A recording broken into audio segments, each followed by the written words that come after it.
And we are live. I'm back from holiday. It's my second day back in the UK. I had my jet lag day yesterday, and I'm back awake. And going to do a deadline stream. I thought I'd go for a 2-hour one this week, see how we do. I usually only go for an hour, but I feel like there's always something to talk about, and we can quite easily fill up the 2 hours. So, yeah, felt like going for 2. I've got some stats courtesy of my friends at Draft Town, so things like clean sheet odds, goal scoring odds, etc. Then I've rounded up all the team news that I could possibly find revolving around players that people actually own or would consider buying. And then I'm just going to look at my team for a bit of time, really. Here to answer any questions in the chat. Feel free to say hello if you're watching. Yeah, let's get right into it. So first up from Draft Hound, we've got the expected points and goal scoring percentage odds. Basically, these sorts of stats, for me at least, help me choose a captain. Haaland leads the way in both those counts. I think I'd expect him to score against Wolves, to be fair. He's got 8.2 expected points, which is nearly 2 higher than any other player in the game, and his goal involvement percentage is 67. So when you've got a percentage obviously over 50%, it means he's more likely than not to score in the game. So Kane's there, just under 50, on 48%. But I think for me, Haaland tops the expected points, tops the goal scoring percentages. I know he didn't score again in the United game, and he's not been on quite the form that he was before the World Cup, but scored against Tottenham. Looks really good still, I would say, and I'd back him to score against Wolves as well. I know Wolves have their new manager in Lopetegui, and they're building a much better squad. They obviously signed the likes of Pablo Sarabia or Paco? I think it's Pablo. But they've made some really nice signings. But just in my opinion, I just don't think they're still that great defensively. So I'd back Haaland to score. And then obviously other players on the list for points. You've got Trippier, Mahrez, Salah, Odegaard, Kane, De Bruyne, Saka, Tony, Martinelli, and Trent is at the end there. Although I'm not sure I would back Trent to keep a clean sheet today. It might be more around attacking returns that you could possibly get. And yeah, Trippier, it's the first time we've seen him that high, I think, in terms of expected points. Second of all players in the game this week for expected points. The guy's just been an absolute machine, and I think in FPL this year he's possibly the second highest scoring player, which is just ridiculous. And I don't think there's a case to captain him this week, but like if Haaland or a big player picked up an injury, I think you could well make a case to captain someone like Trippier in the weeks ahead. But for the time being, I think Haaland's the number one captain for me. Let me know in the chat who you're thinking of captaining as well. I know it's boring every week to go with Haaland just consistently, but I think for me, there's just no one else I want to captain this week. But if you're getting bored, thinking of going a bit different, let me know what you're saying. On to the clean sheet odds then. Man City top the list on 58%. They're the only team above 50% in terms of the rankings, so that means, according to the algorithms anyway, they are more likely than not to keep a clean sheet, and they are currently the only team this week to be there. Got West Ham on 44%, Newcastle in third on 42%, although I do think the algorithms are probably under-egging Newcastle a little bit in terms of clean sheet odds, considering their defensive record and just how well they've been playing. In Palace, I know they're not horrendous. They drew against Man United, but they're not the most prolific team. And I'd probably back Newcastle to keep a clean sheet in that one. I'd put their odds, in my mind anyway, slightly above 50%. Liverpool and Arsenal in third, fourth and fifth respectively. Brighton, Tottenham, Villa, Bournemouth, Forest. And then the final 10 there, I wouldn't even consider to keep a clean sheet there at under 30%. But all the teams are there for you to look at. What's quite interesting for me is, along with other players, I've got a decision to make on whether I start Ben White or Luke Shaw.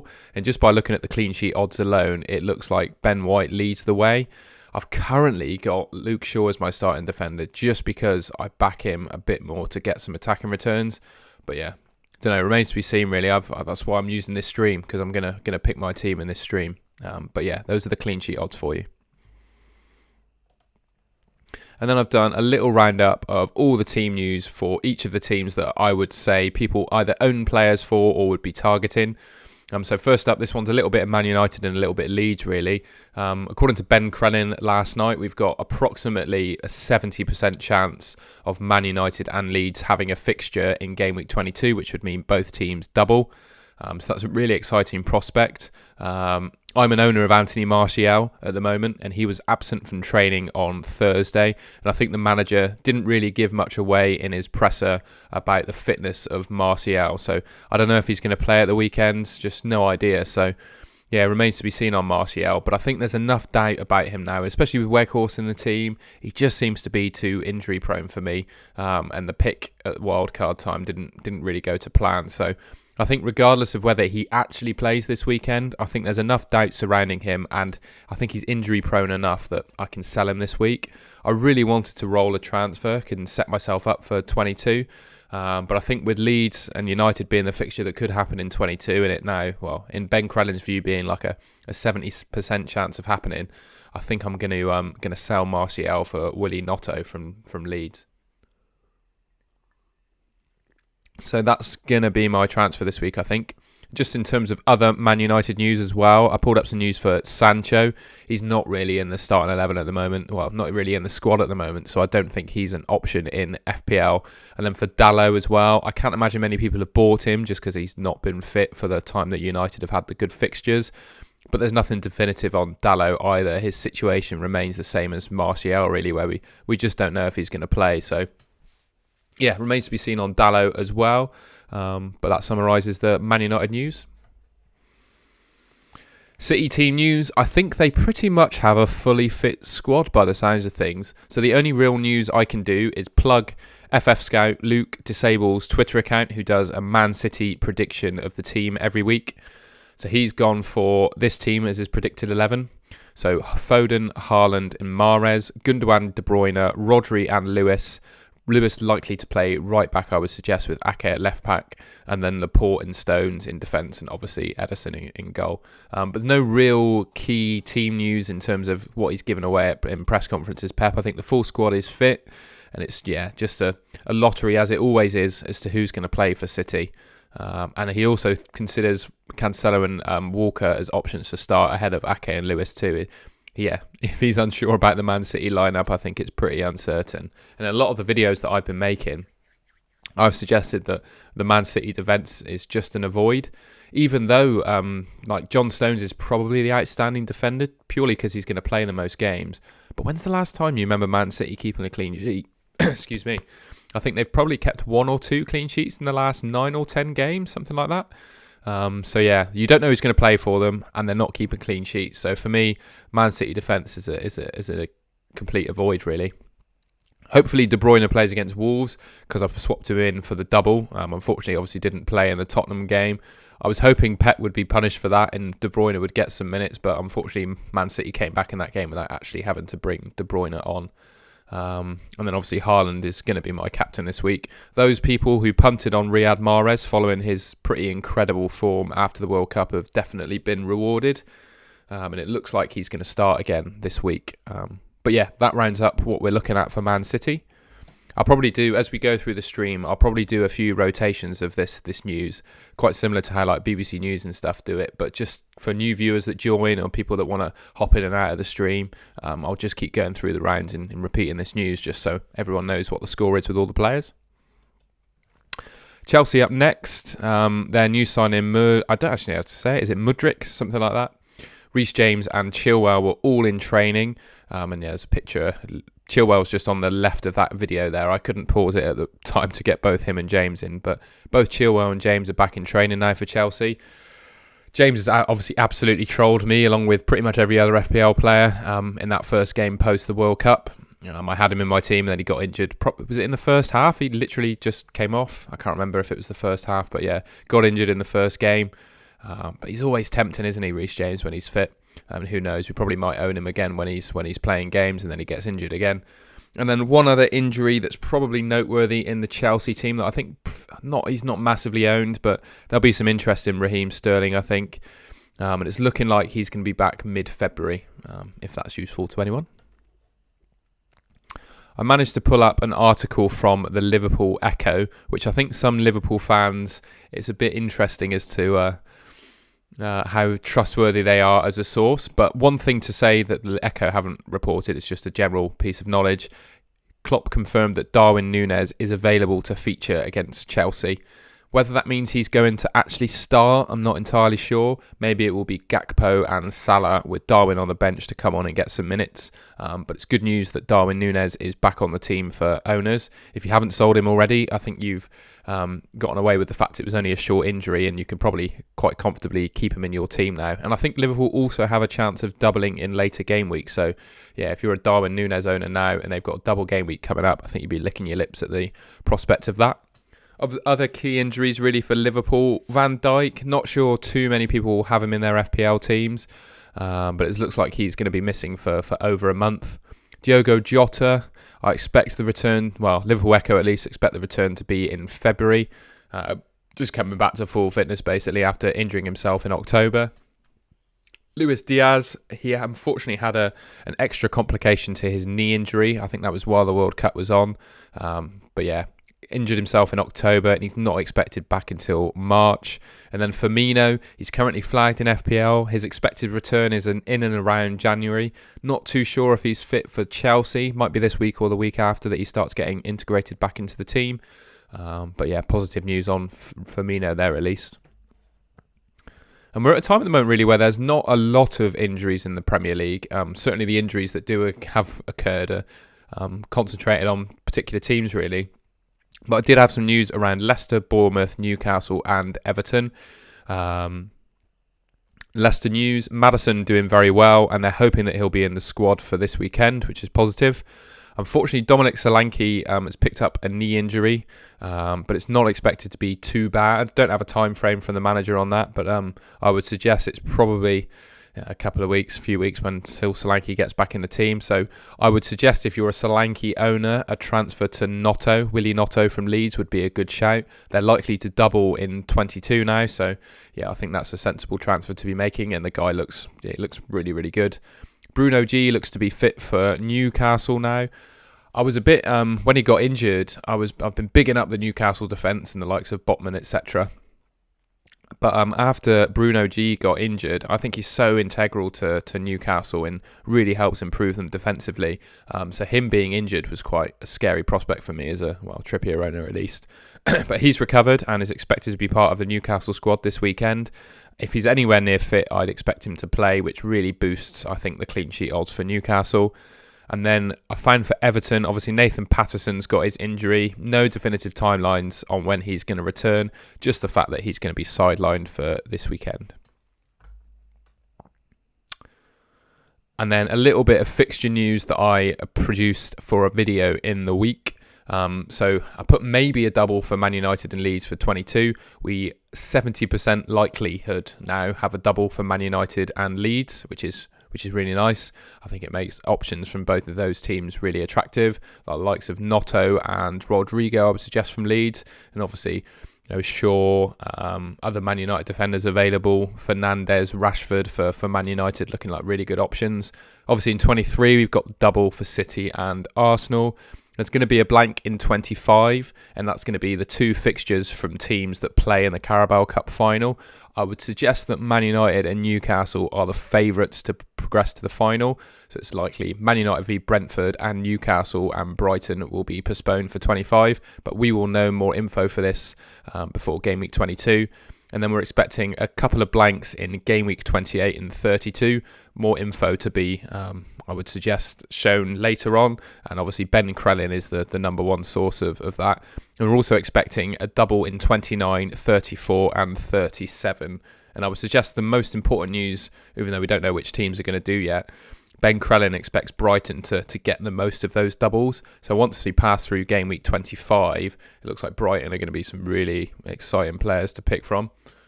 So yeah, rounds out some fixture news.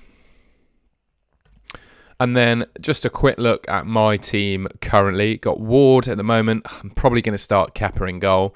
Shaw, Cancelo, Trippier at the back. I'm quite happy to start with Cancelo because I think if he doesn't feature in the starting lineup, he probably won't get on.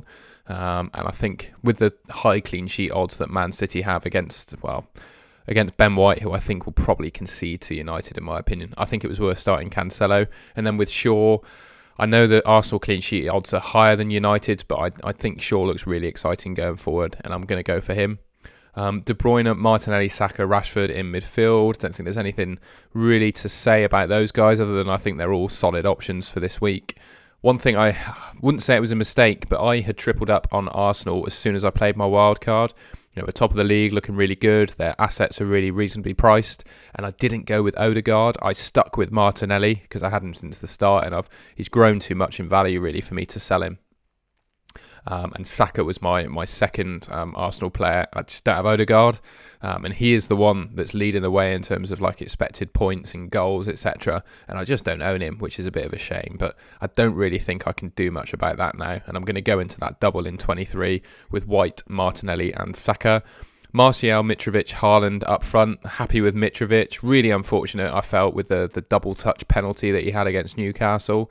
But I'm just going to stick with him. I think he could score in each of those 3 fixtures, and just the fact that he took the penalty against Newcastle after missing so many already this season suggests to me that he's still going to be on the pens going forward. Just hopefully he puts them away, and I don't think he's retracted at all as an option. His numbers may have fallen off in terms of actual goals, but he looks just as dangerous as he has been all season, so I'm back in Mitrovic still.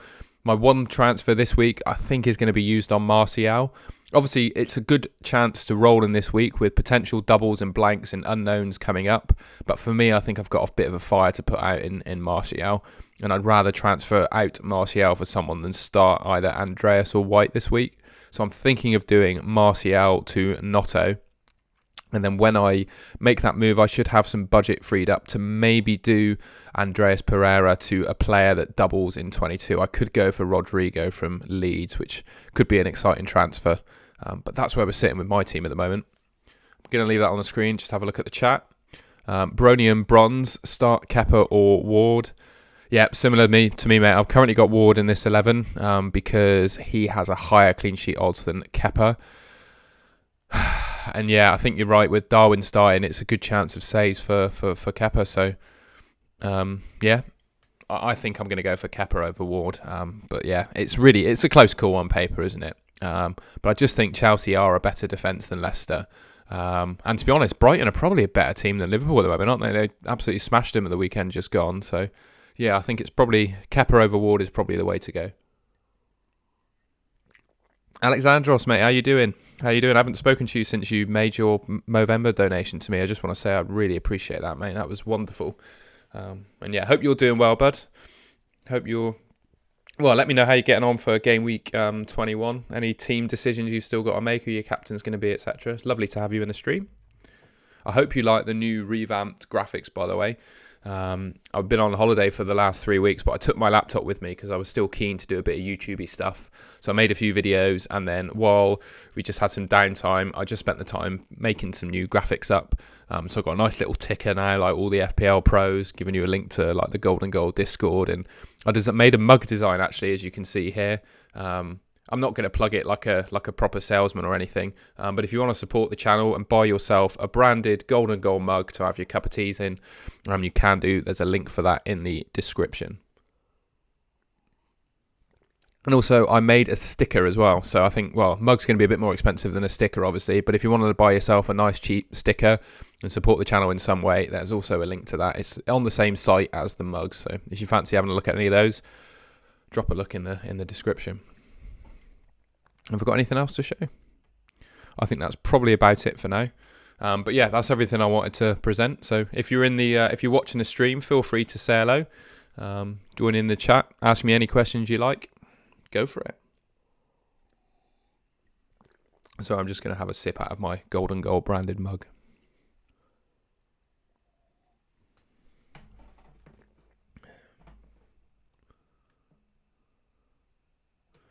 Yeah, talk about holiday flu, mate. I've spent the last 3 weeks in Bali in Indonesia, and on literally the day after we got there, I won't reveal too much detail, but my girlfriend fell ill with a stomach bug, and then I caught it off her, and it probably wiped out the first week of our holiday, and it was really, really bad as well. But I got better.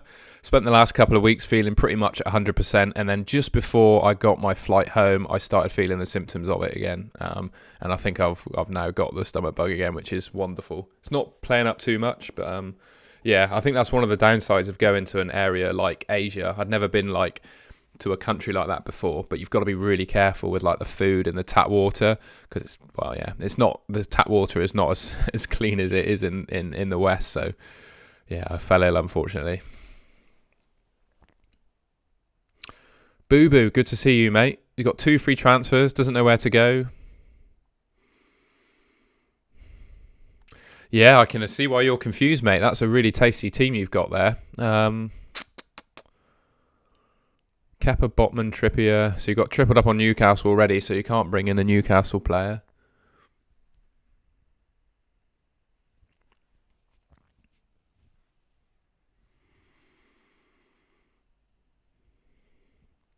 I think Patterson, he's red flagged this week. I guess it just depends, Boo Boo, if you've got anything in the bank. Because maybe you could just get rid of Patterson for someone that's actually fit. But, I mean, in that position, mate, I think your team is pretty much perfect. I guess one thing I would suggest, actually, is maybe going Martinelli to Odegaard. I know people are seeing that as a really, really luxury transfer. But if you have 2, you're just going to burn one if you don't use it. And Odegaard's stats are definitely better than Martinelli's. And also with the signing of Trossard, I don't think it's going to affect Martinelli in the short term, but it just provides more competition in that position. Whereas Odegaard, I mean, Smith Rowe could come in that position, but he's the club captain and he's playing probably the best of all the Arsenal players at the moment. So it suggests to me that Odegaard's probably a better option than Martinelli now. And if you really don't have a use for your spare transfer, maybe you could do Martinelli to Odegaard. That would probably be where I go. And I think, then you could use your 2 frees in 22 to maybe bring in an extra Leeds player for the double, or United, like go someone like KDB to Bruno or something. But use that next week. I think that team's really well set up for this week, but maybe just Martinelli to Odegaard. Hopefully that's useful. In fact, I can go on the Draft Time website where I made this team, and we can have a look at Odegaard's expected points against Martinelli, so that might be useful. There we go. Thank you, Alexandros, mate. Yeah, me too. The doctors in Bali were really good. We told the hotel reception that we needed a doctor, and then someone just showed up at our room door within an hour. It was insane. And they put me and my girlfriend both on like an intravenous drip just to rehydrate us. Gave us all the antibiotics and drugs we needed, done within 2 hours. I think in total it was about 300 quid. But I was on travel insurance, so it's all, I don't have to pay for any of it. It was really, really good. And then, obviously the UK is in a bit of a crisis at the moment in terms of its health service. So it's been a bit more difficult to get some help here in the UK than it actually was in Indonesia. But I'm on my way. I've found a GP and someone that can help me, so I should be all right. And I'm streaming, so I must be well enough.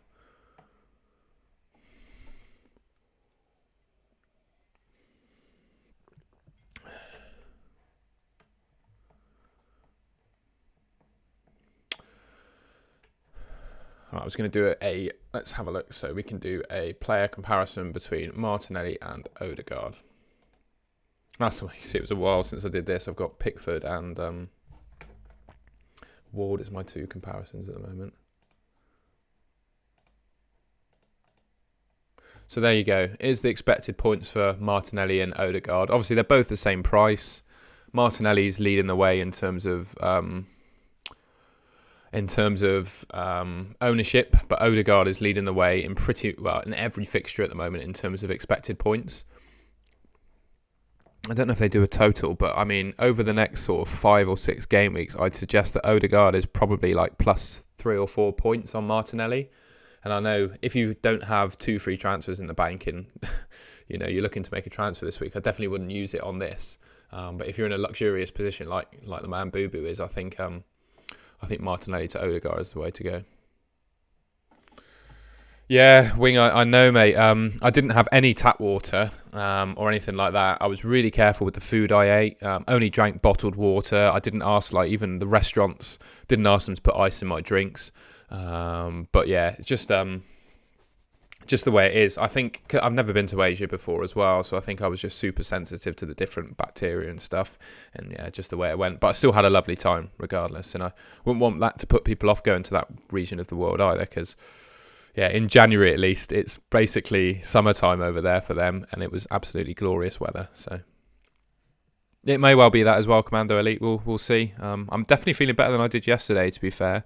So hopefully it clears up soon. And yeah, with regards to like the jet lag and stuff, I don't really sleep on planes, and yeah, I can't afford to fly in anything other than economy. So yeah, I really struggle to sleep on the planes. So I probably went about 48 hours without any sleep. And when I got home yesterday, I got home about 2 p.m. I just decided to like try and do as much as I could. So I got like myself a haircut and just kept myself active in the afternoon. And then as soon as it got dark, I had a bit of dinner and fell asleep straight away. And I feel pretty much normal now. It's just obviously coming back to a new environment so quickly after being away for so long. It's just a bit of a reality check, isn't it? But yeah, I'm glad to be back home. Right, Commando Elite. Should we do the old comparison for Notto and Martinelli? Let's have a look.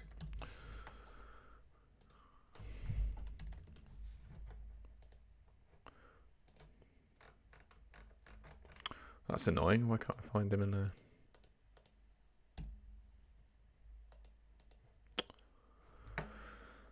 Right, might have to use it another way. So if I use this function, I'll just bring both players into my team and then we can compare them that way. So if I go McAllister, it's Mac, isn't it? So McAllister's on 4.6 expected points against Leicester. And then Notto is on 3.5 against Brentford. Oh, I don't know, I've spelt it wrong, that's why it's Nonto. And then Notto actually has less expected points, but I think he's like, when you look at the algorithms, they're taking a little while to catch up with how good a player I think Nonto is. And as he, I think that's how you pronounce it anyway, and as he gets more games for Leeds, I think the manager is going to put, like, the team and the manager are going to put more trust in him and start attacks through him and end up with him, etc.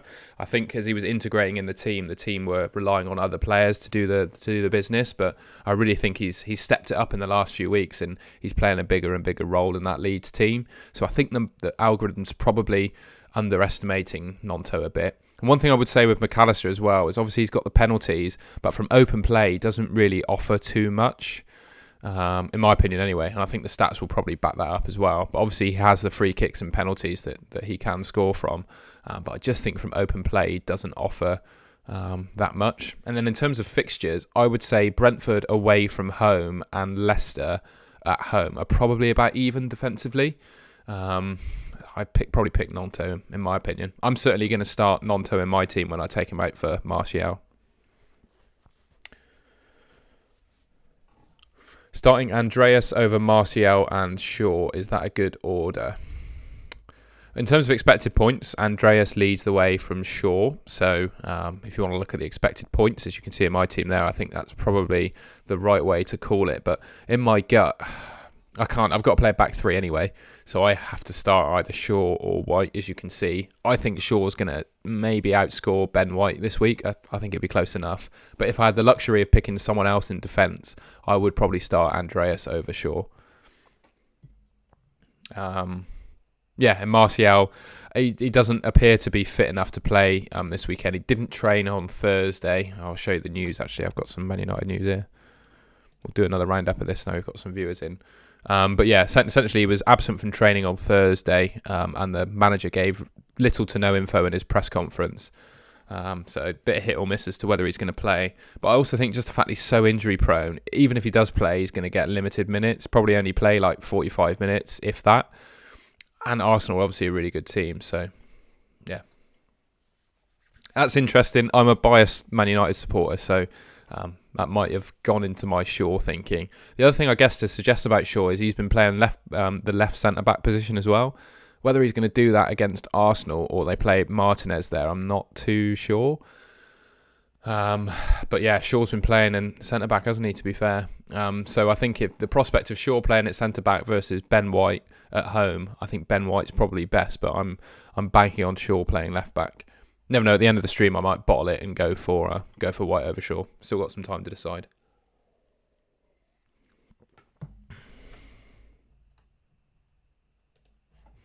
But yeah, that's my team.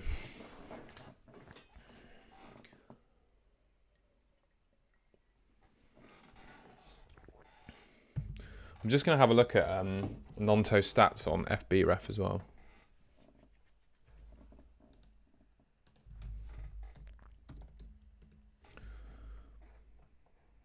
Yeah, you're right about the Casemiro suspension, actually. Whilst obviously Man United, I think, beat Arsenal earlier in the season without him, I think Casemiro has become so integral to that United team now. I'd be quite worried about the clean sheet likelihood as well. So you're probably, there is probably a good case for starting White, isn't there? I might change that.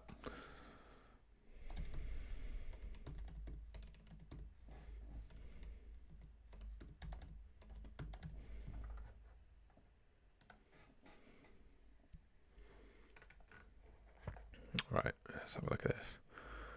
I pulled up our man Willie Nonto. I think that's how you pronounce his name. I was just going to look at his expected stats. I think he's an absolute gem of a player, I must say. So 0.35 expected returns per 90, which isn't that amazing, to be fair. But he's only started 5 games for Leeds this season, so he's really only getting himself into the team just briefly. So, and as I said, I think he's an absolute sure starter now, in my opinion. And I think as he grows within that team, he's going to play more of an integral role and just get amongst, obviously getting those goal scoring positions, and players are going to pass to him more as well because they know how good he is. So, yeah, I think I'd expect those stats to get better as well. And also, he's just got that hot streak factor about him, hasn't he? Similar to what Almiron had for Newcastle before the World Cup. I'm getting that vibe with Notto. So.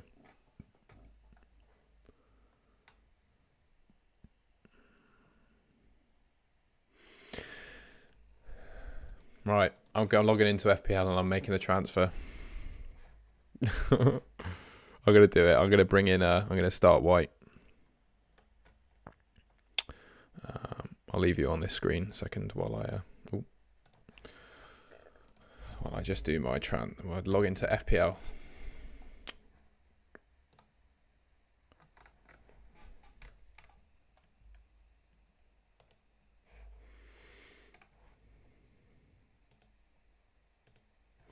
It's unfortunate because I'd love to start Pereira over both of them this week, but it's just a case of I've only got 3. Could only do 3 defenders. Yeah, mate, you convinced me. You that was a fair suggestion from you, to be fair.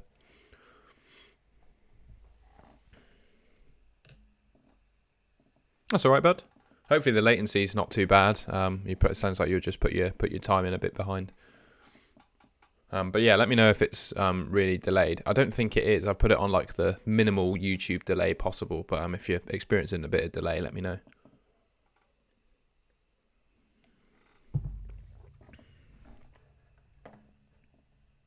Oh, and I think as well, I know I said the food's a bit can make you ill.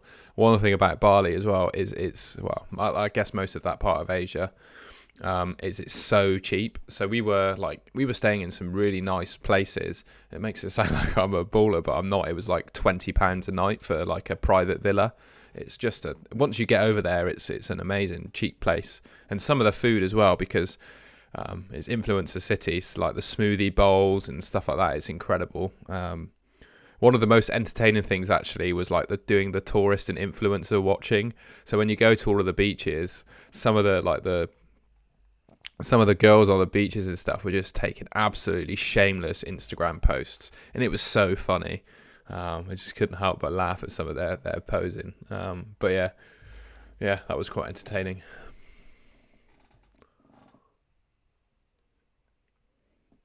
Oh yeah, like the stream if you're enjoying it. Thank you, Wing, for the promotion. Really appreciate that. Yeah, I mean, I'll monitor the chat the whole time and try and answer everyone's questions.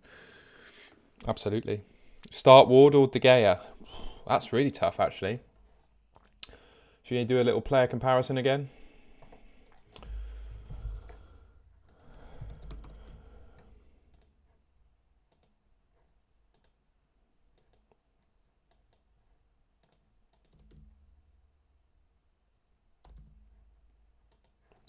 Oh, it's not working. We'll have to do a fancy schmancy. Oh, no, it's completely broken. I've managed to freeze Grafthound. Hang on. I'll just refresh.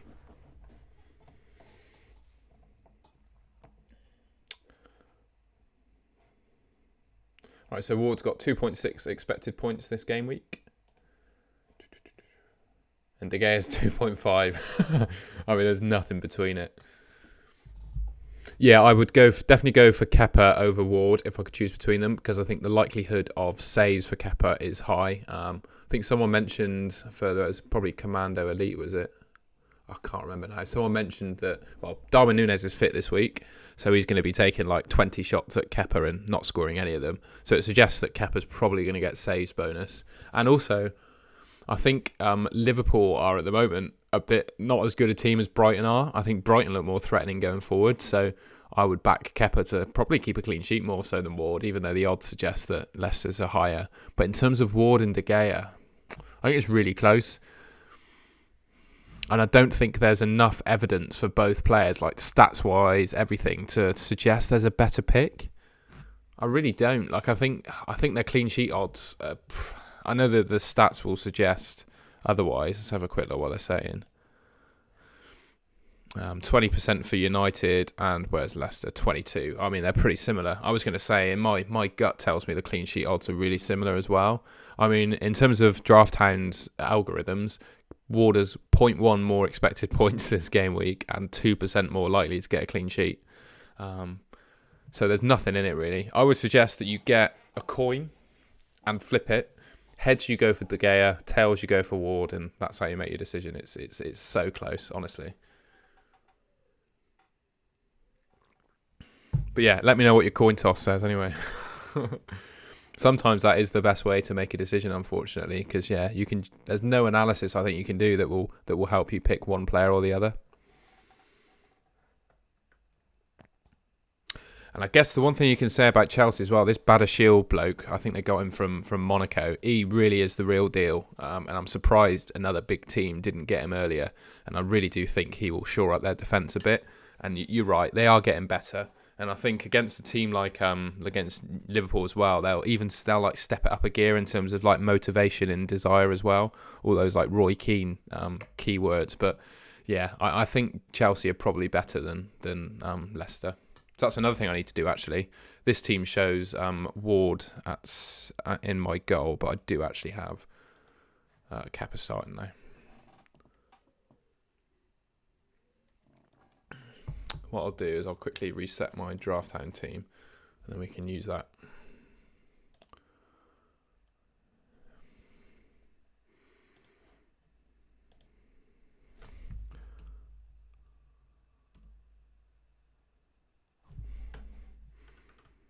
There we go.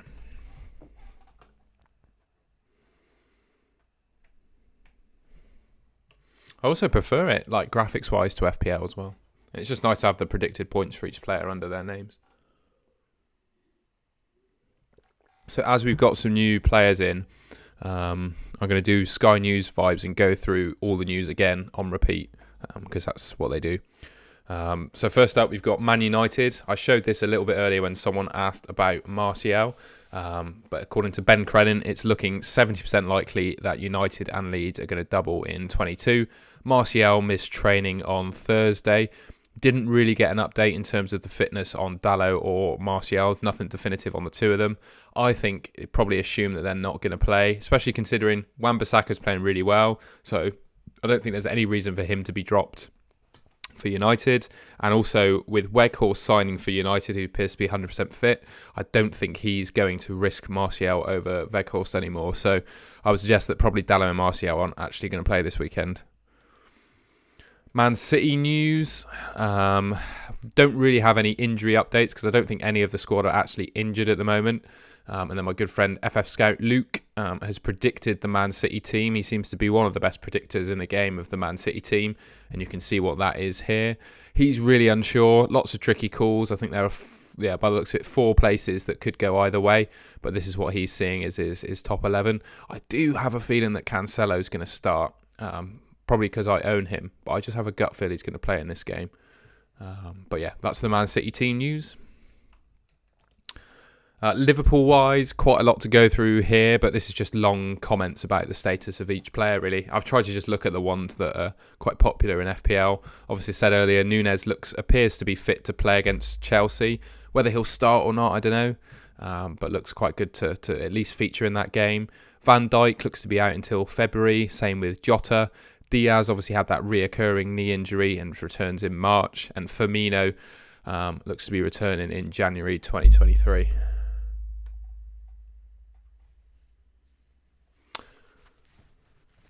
What's your preferred differential captain, KDB or Kane?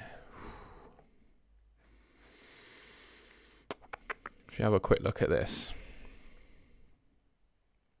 Honestly, if you want my differential captain for this week, I think it could well be Trippier.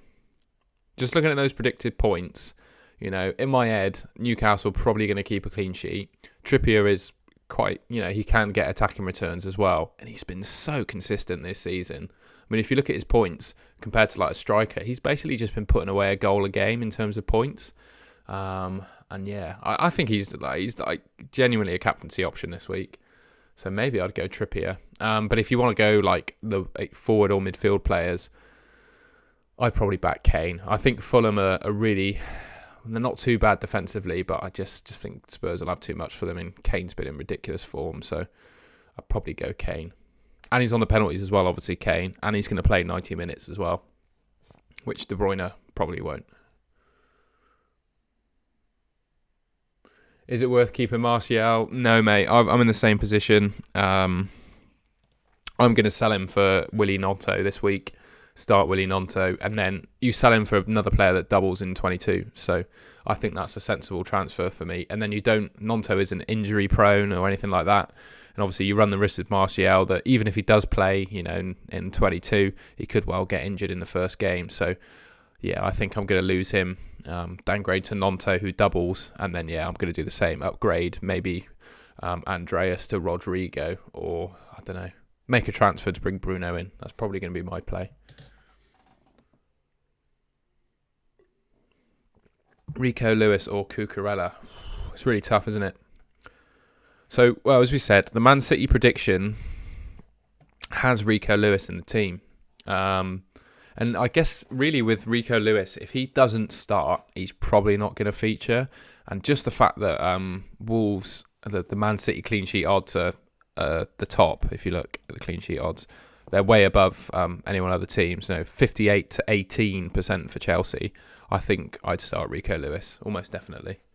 Another thing with Cucurella, he's not playing wing back either for those attacking returns. So yeah, I would suggest Rico Lewis.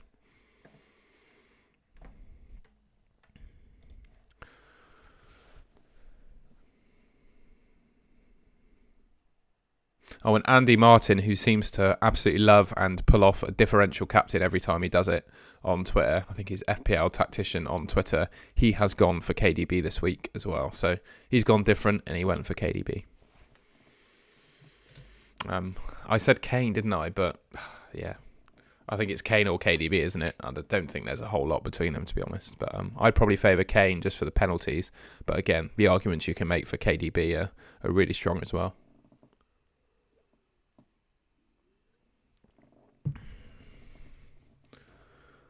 Just going to continue with the old news. I don't think I covered Chelsea when I went through stuff then. Key one for Chelsea is Reece James and Chilwell are back in training and ready to troll us all again. Mudryk, I don't actually know how to pronounce his name, waiting for a commentator to say it properly. But he looks to be in training. Is he going to... He's almost going to have to start, isn't he? Straight away with how much they spent on him and how many injuries they've got. And also, it looks like Raheem Sterling is going to return mid-February, if that's useful to anyone. And I managed to pull off some news for other teams with that have players that are relatively high owned in FPL as well. So it looks like Maddison is expected to be involved in the Leicester team, which is nice. I think he's always a good option. The question is, does he stay at Leicester? Bournemouth, obviously the only player most people have there is Solanke, and his injury is not too bad apparently, but doesn't sound like he's going to play this week. Bruno Guimaraes is back for Newcastle. He had a pretty nasty looking ankle injury actually, but he seems to be fit to play again. I think he has an impact, quite a large impact on that Newcastle defence, to be honest. If he's not in the team, I think it greatly reduces the Newcastle clean sheet odds, and that might be why their odds got reduced in the ticker that I showed you. But he looks to be fit and part of the squad, and I'd probably expect him to start, to be honest. And then with Everton, no real news on Nathan Patterson, unfortunately. My news to give you is that there is no news, but it sounds like he's still out and not expected to feature, as it said. That team's lovely, Brandon. Nothing to suggest. I think, definitely start Lewis over Cucurella, just because even if Cucurella starts and Lewis doesn't, I don't really expect Cucurella to return this week.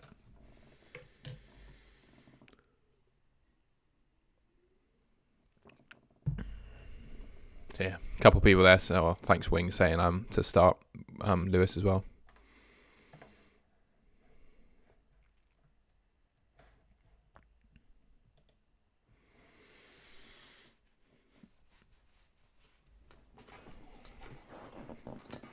Yeah, it was a little roundup of all the news that I could find. Hopefully that's useful to some people. Obviously the double in 22 as well. It's not confirmed yet. Depends on results. I think both teams have to advance in their cup games midweek, but looks likely they're going to double Man United and Leeds in 22. I think Ben Crellin said there's about a 70% chance of that happening. So I think that's good enough to bring in a Leeds player this week for me. But I'm going to wait till closer to the deadline to make my transfer. Oh, I'm forgetting. I've got to do this on our wing. There you go. It's a shame you can't have two at the back, isn't it? Because I'd start Andreas over both White and Shaw if I could. Oh yeah, if you can get rid of Cucurella for Shaw for the double, I think I definitely would. That's a really sensible and nice transfer. I actually, he's been really shown up defensively, hasn't he, as Cucurella recently.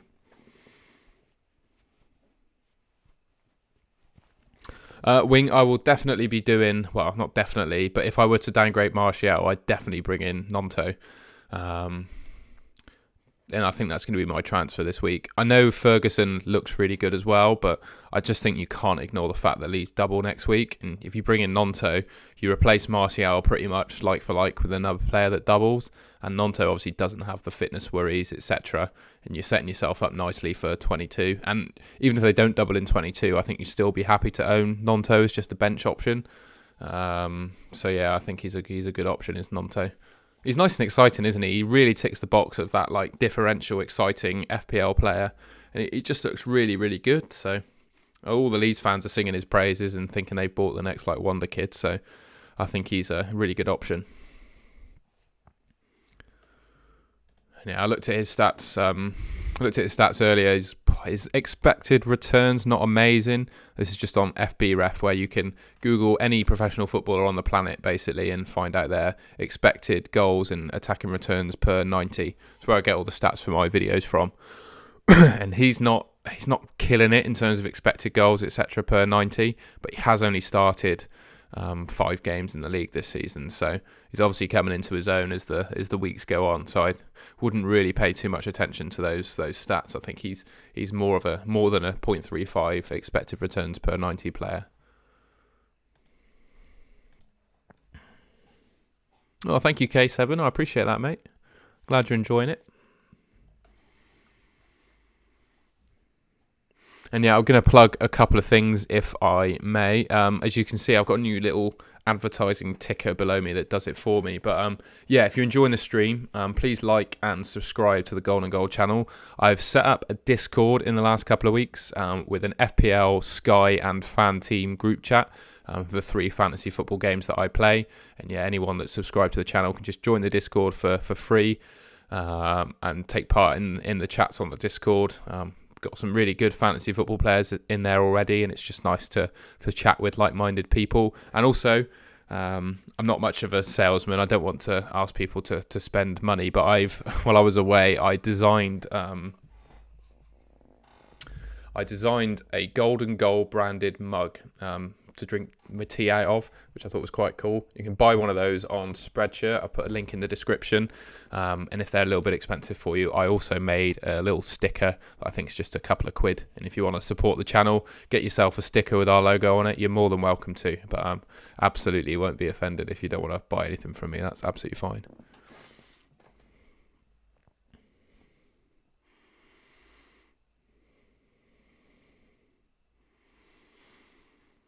Thank you very much for all your kind comments, everyone. And yeah, feel free to keep asking questions, etc. It doesn't even have to be FPL related. They can just be general football or life related, whatever you like, really.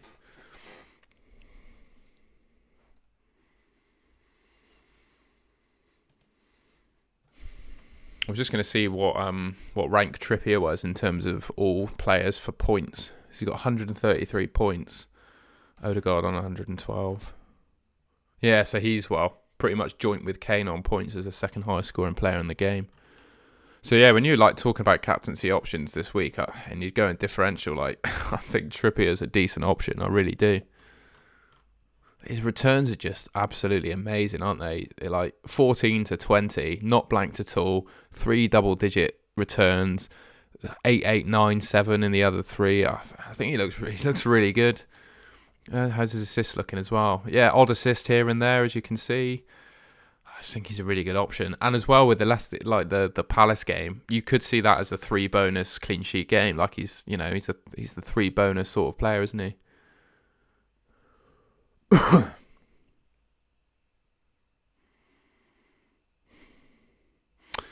Yeah, sorry to hear that, mate. I just think with Bournemouth, and it's not like a disrespectful comment or anything. I just don't think their team is good enough. They just don't have the level of quality that I think you need to stay in the Prem. I'm sorry if that sounds disrespectful, but I just don't think they just have the quality. I do think they can beat Forest, and they're definitely, Gary O'Neill's definitely had a positive impact on them. But yeah, just unfortunately, I just don't think their squad is talented enough to hang with it in the Premier League, really. I think they need... Well, you've got some new owners now, haven't you? It's like Michael B. Jordan's part of the consortium that bought them. So maybe you go down this year, unfortunately, and then can invest when you're in the Championship. You're not a big fan of Gary O'Neill then? Yeah, I think with what he's done at Newcastle, yeah, I think you can definitely say Eddie Howe could keep pretty much any team up, I reckon. It's also amazing to see the business that Newcastle are doing as well. Did they sign someone else this week? But they're basically signing players, they're not going for the big star names. They're going for the ones that have so much desire and work rate, but also obviously the talent as well. Bruno Guimaraes has just been an unbelievable signing. He's already one of the best midfielders in the league, and I think they're following that trend now, aren't they? I'm just going to open up Twitter and see. I might have lagged then a little bit as I was opening up Twitter. Sorry about that.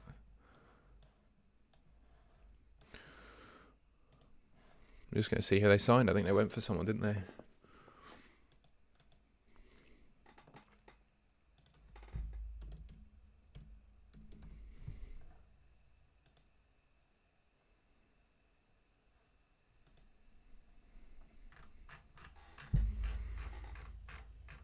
Oh, it was Arsenal, wasn't it, that made they signed a Polish centre back as backup, didn't they? Don't really know too much about him, but again, it strikes me as the kind of similar signing to what Newcastle were doing.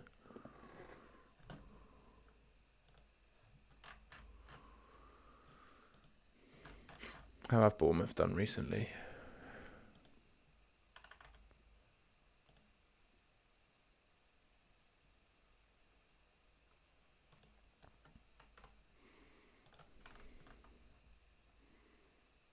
Oh dear. Well, beat Everton 3-0. But yeah, lost the rest. 2 wins out of 11 in all comps. Yeah, yeah. Who knows? Maybe the new ownership and stuff will be a change. What did you think about 2 wins against Everton? Yeah, fair enough. What do you make of the new ownership compared to the old one? I guess the jury's still out on the new lot, but I guess with the old ownership unpopular, I can't actually remember too much. I can't confess to be a great Bournemouth knowledge man, to be honest. Ben Vlogs, it absolutely does. I currently have Martial in my team, and I think the double game week announcement makes me think that Nonto is probably a good transfer. Get Nonto in for Martial. That's going to be my move. So yes, it has changed my mind, and I also think that Rodrigo next week could be a good transfer as well. So yeah, and it's not double game week announcement. It's not 100% confirmed. It's more likely than not that it will happen now, but I don't think it's absolutely confirmed. It's like the Man City Tottenham game that's just happened. That wasn't actually 100% nailed to happen, but FPL announced it. If that makes sense. But yeah, I think it's more likely than not that they do double, and I think it makes Nonto a real option if you're a Martial owner like me. Do I reckon Maddison will start? I can't say I know for sure.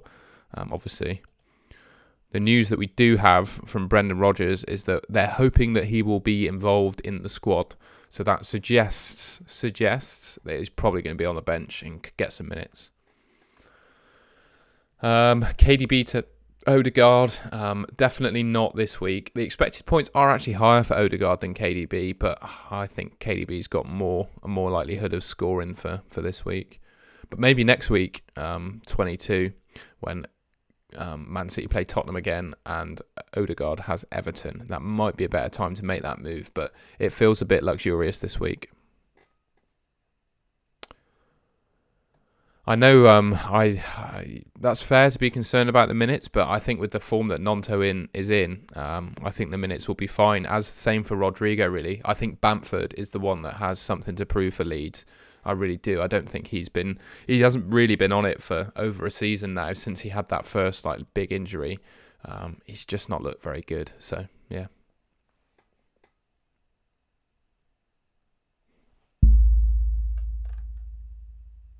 Oh well, that's fair enough then. That's fair enough. I didn't actually realise they were Russian owned, but well, it's nice to see a football club that actually like the ownership as well. Because most fans don't like the owners because they most fans don't like the owners because they don't spend enough money. Let me know if the stream isn't working. By the way, and YouTube is just flashing something up to me to say that the stream health is dropping, but I think it's okay. But yeah, let me know if it's lagging. I'll try and do something about it.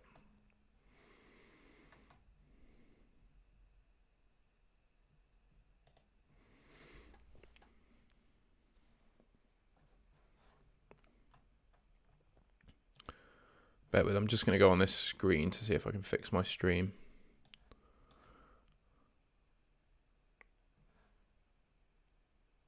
I don't think there is buffering, so it should be okay.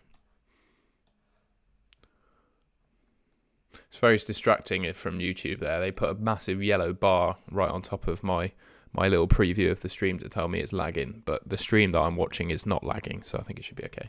I'll go back to my team. And yeah, as a few people have said, thank you so much for all the support on this stream. If you're enjoying it, please leave a like rating and subscribe to our channel. I put 2 FPL videos out a week, and now I'm back off holiday. I will also be doing a deadline stream for a couple hours, 1 or 2 hours before each of the deadlines. So yeah, if you want some FPL chat, some FPL content, subscribe to the Golden Goal channel. We also, I'm also play the Sky fantasy football game as well as fan team as well. I make a weekly, now I'm back from holiday, we'll be making a weekly podcast with my partner on this channel, Sam. I'm talking about Sky, and then Sam is going to do what I do with FPL for fan team. So if you're interested in both those games, we produce content for them as well.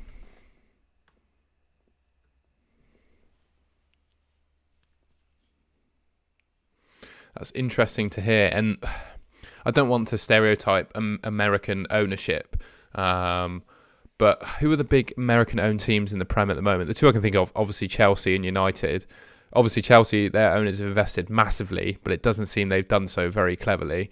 And then Man United, the owners have obviously sucked money out of the team for as long as possible to inflate their own net worth. So American ownership in the Premier League doesn't seem to be particularly wonderful. And then obviously you've got Reynolds and I can't remember the other guy, Rob McElhenney, who own Wrexham. Obviously that's a smaller team though than Man United, so don't need any of that sort of level of investment. But they seem to have really taken that club under their wing and fully put an effort into running it like a good football club, and the fans really like it as well. So a bit of a mixed bag really with American ownership, isn't it?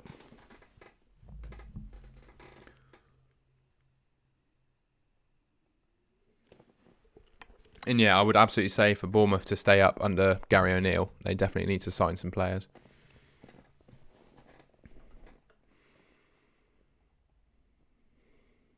Oh, Ben Vlogs, thank you very much. I'll make sure to tie the two up when I see you chatting earlier. I haven't because I've either been jet lagged or flying the last couple of days. I haven't really checked the Discord, so I'll have a look at that after the deadline.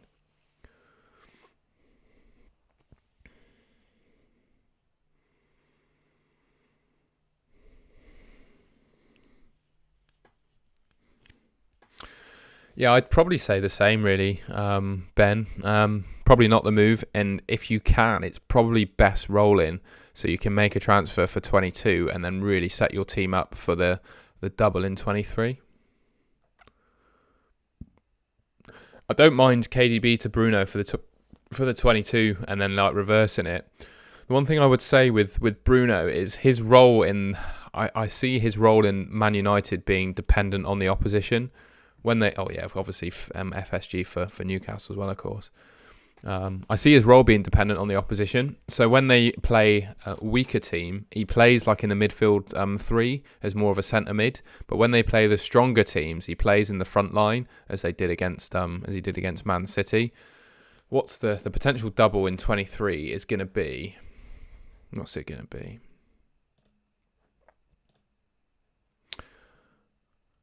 In 22, sorry. Who are their opponents going to be in 22? I actually know it is just the double game week rather than who they're going to play. Let's have a look at Krell in a second. But I would suggest if he's playing like two weaker teams, he's going to play in the midfield.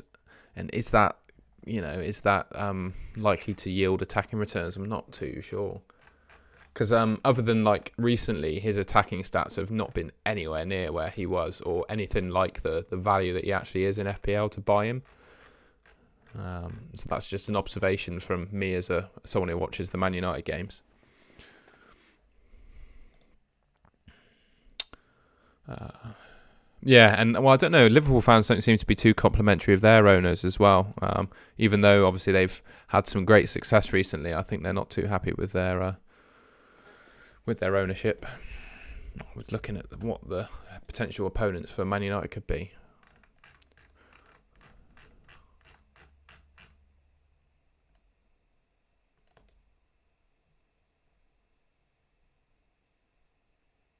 So it's a Palace and Leeds double, both at home. So that would suggest to me that Bruno's playing in midfield for both those games. That's what I would say. And then he goes with a front three of like, Anthony, Martial, Weghorst, Rashford. He can swip them around because he's got so many attacking options. Sancho could probably get some minutes. Garnacho, Martial and Weghorst up front. I think it's pretty safe to say that Bruno's probably going to play in the midfield. But yeah, jury's out. We don't know what the teams are going to be, but that would be my prediction, which would put me off picking Bruno, I think, as an asset.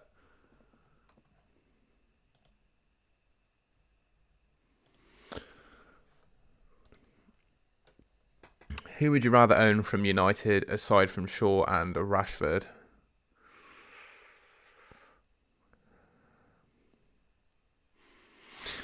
I've just talked down Bruno, haven't I? To be honest, I'm quite happy to be doubled up on them for the double rather than tripled. Because when he plays, like when Bruno is in the midfield three, his attacking stats are nowhere near what they have been.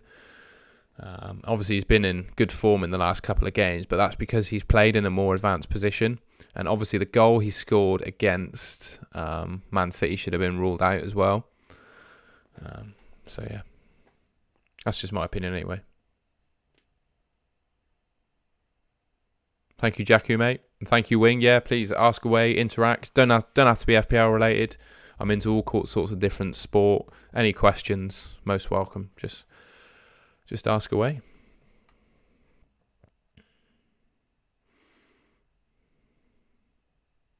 And yeah, who would I rather own? I think I'd be quite content to be doubled up on United as I am at the moment, really. And yeah, as Wing says there, be interested to know what your transfer plans are this week. Are you actually going to bother with a transfer?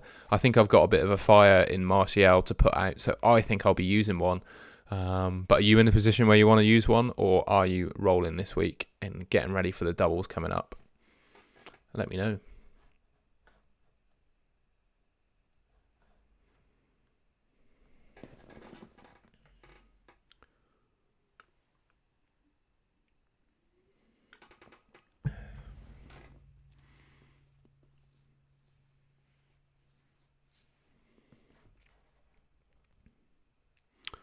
And it doesn't have their logo here, but this website that I'm just looking at now with my team on is drafthound.com. They offer something called an assistant manager feature, which is a paid feature. I've been kindly given a free license to do that, to use their stuff on my channel. But the assistant manager feature, it basically shows the most point-bearing transfers you can make for your team. So this week, the most points providing or profitable transfer I can do is Andreas Pereira to Solly March. But it just gives you a couple of suggestions for transfers based on the algorithms they produce for expected points. I don't think we've got any late team news, Ben, beyond what I've shown. I just use Twitter and the good accounts that I follow as my source. I think I've got all the good accounts for team news, and I don't think we've got anything too drastic this week.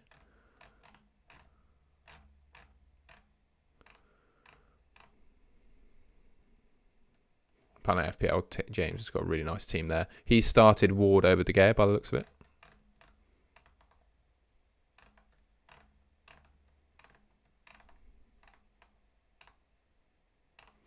I also think that Man United are going to sign Harry Kane in the summer. It feels pretty written in the stars. And now they're obviously not challenging for the title, but now they're really back up there in the top four sort of positions, and certainly looking like they have a bit of a brighter future than Tottenham at the moment.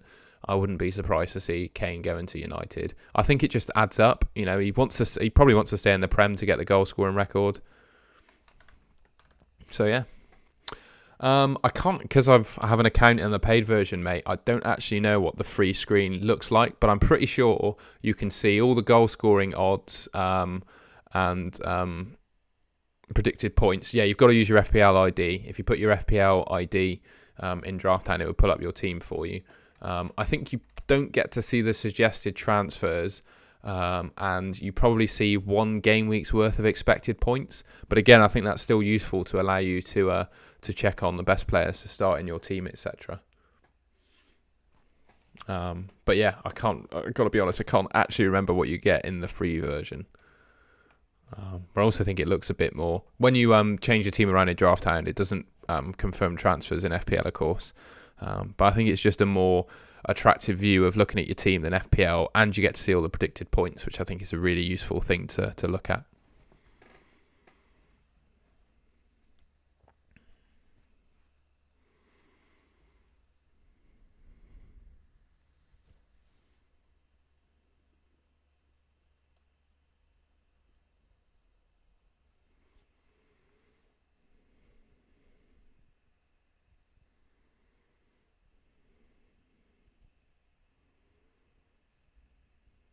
Mate, if you are a pessimist with your own team, you enjoy the victories more, I would say.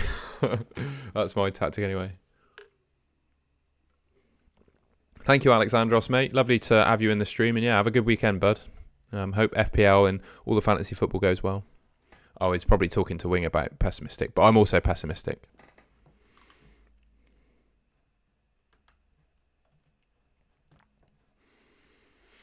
I'm going to see if I log out and then just have a look again. Let's see if I just use 2 seconds. If I log into Google Chrome, which won't be signed in on Draft Hound, I'll have a quick look at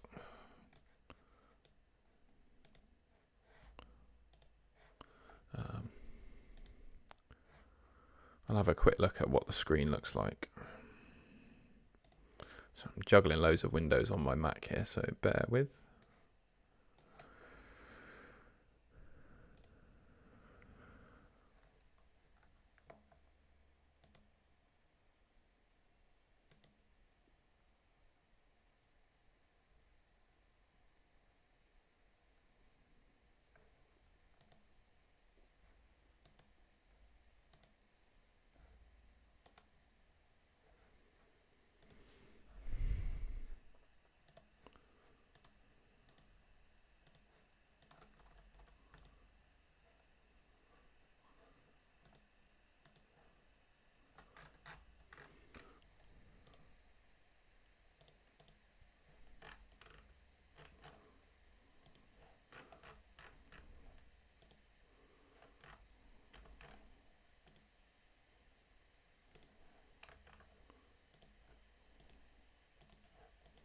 God, that's another thing. How do you check your FPL ID? I can't actually remember how to pull off your FPL ID. Can anyone tell me?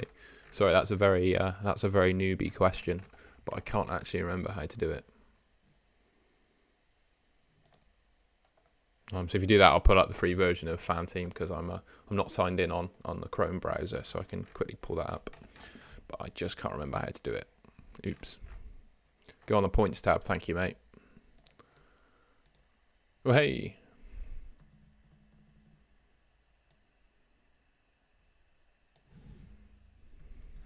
Got it. Thank you, bud.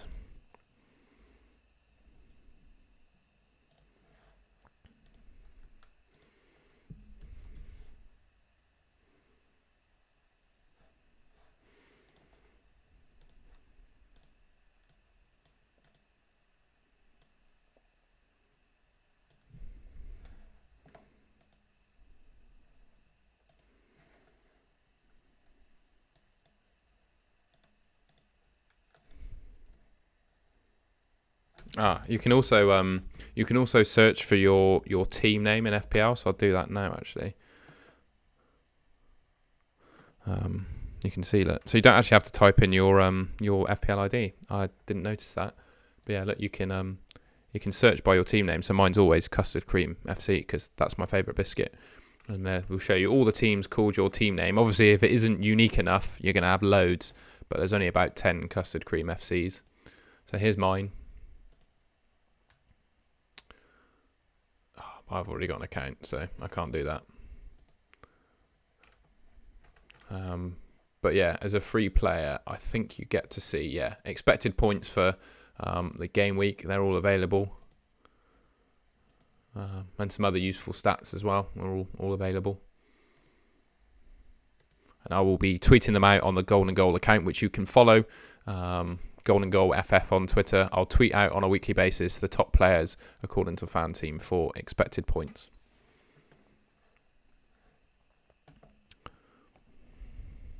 I do need a quick loo break, if that's all right, during this 2-hour stream, so I will be back in about 30 seconds. In the meantime, I will leave my team on the screen here. But I'll be back in, like a minute.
Thank you, mate. I really appreciate that.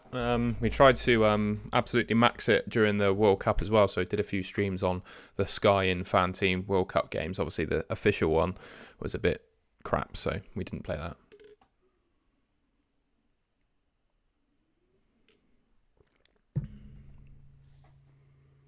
Top predicted points this week, mate. Just a second. There you go. Those are the top players there for predicted points. Haaland leads the way. Trippier, Mahrez, Salah, Odegaard, Kane, KDB, Saka, Tony, Martinelli and Trent. And then on the right is I've ordered it by goal scoring odds, and then you can also see the goal involvement percentage as well. Haaland leading the way in terms of goal scoring. Kane in second, Salah third, and the list is there.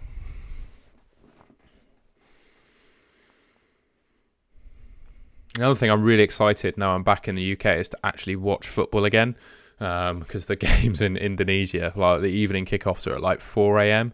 and then the all the 3 p.m. kickoffs are either too late in the night or whatever. So I haven't been able to watch a lot of Premier League football, and I'm also a season ticket holder at Bristol City because I'm a dirty 2-club supporter, but I live walking distance to Ashton Gate in Bristol. So we've got Blackburn at 3 p.m. today, and I'm really excited to go to that game because, they're crap mind, Bristol City. They let you down when you expect them to win, and they win when you don't expect them to, and Blackburn are looking really good. So I don't know which way the game's going to go, but I'm just excited to be part of the atmosphere again. It's going to be really nice. Although it is, I don't know about you guys in the UK, but I can't see more than about 20 metres in front of my flat at the moment through the fog. So hopefully I can see the other end of the pitch for the game, and that it still remains on. I think it takes quite a lot for fog to cancel football, so I think we'll be fine.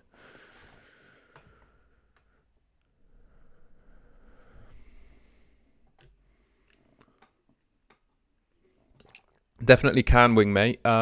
My Sky streams obviously haven't been happening because I've been on holiday, and it's been really difficult to do anything more than some quick FPL videos. But hopefully either Tuesday or Wednesday night this week. Need to confirm schedules with Sam, but it should be either live Tuesday or Wednesday evening, depending on Sam's availability.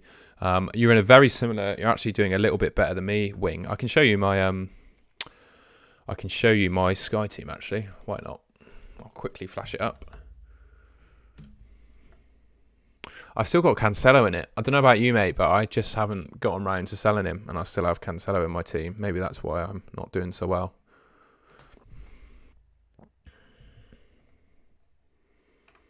But my team is 7,000th, and I've got 33 transfers left, so you're doing a little bit better than I am. Here you go. Here's my team. But yeah, I just don't know what to do with it. Like, I don't think there are any transfers that are burning at me to make. I think it's one maybe just roll this week and not make any. All captaincies covered. Really happy with my team. Got a captain every day. Don't feel any desperate need to make transfers. This is how I'm doing. But yeah, going into game week 27. Well, there's a blank, isn't there? Yeah, so we've not got any Premier League football next weekend. But yeah, looking forward to doing a Sky stream too, regardless, mate. And yeah, I think that's probably the way to go, isn't it? I just haven't gotten around to selling Cancelo because I haven't seen anyone that's better. The defenders this year in Sky, they're not doing the business that they have in previous seasons. No, I think, yeah, you're right. I think another Arsenal defender is probably the way to go. Already owns Saliba, probably everyone else does. I think it's probably Zinchenko, isn't it? Just because he gets a bit amongst the passes.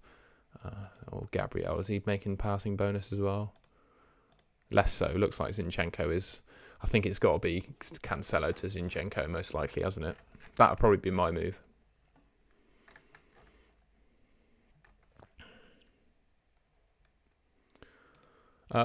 Difference between fan team and FPL mainly is in fan team, mate. It is a gambling website. I can't sugarcoat that. But essentially, it's FPL with prize money.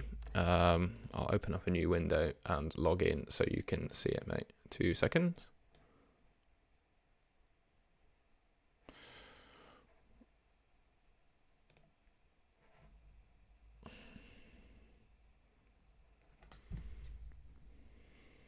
I'm not a big gambler, mate, but yeah, I just enjoy Fan Team because there's a bit more on the line than in FPL.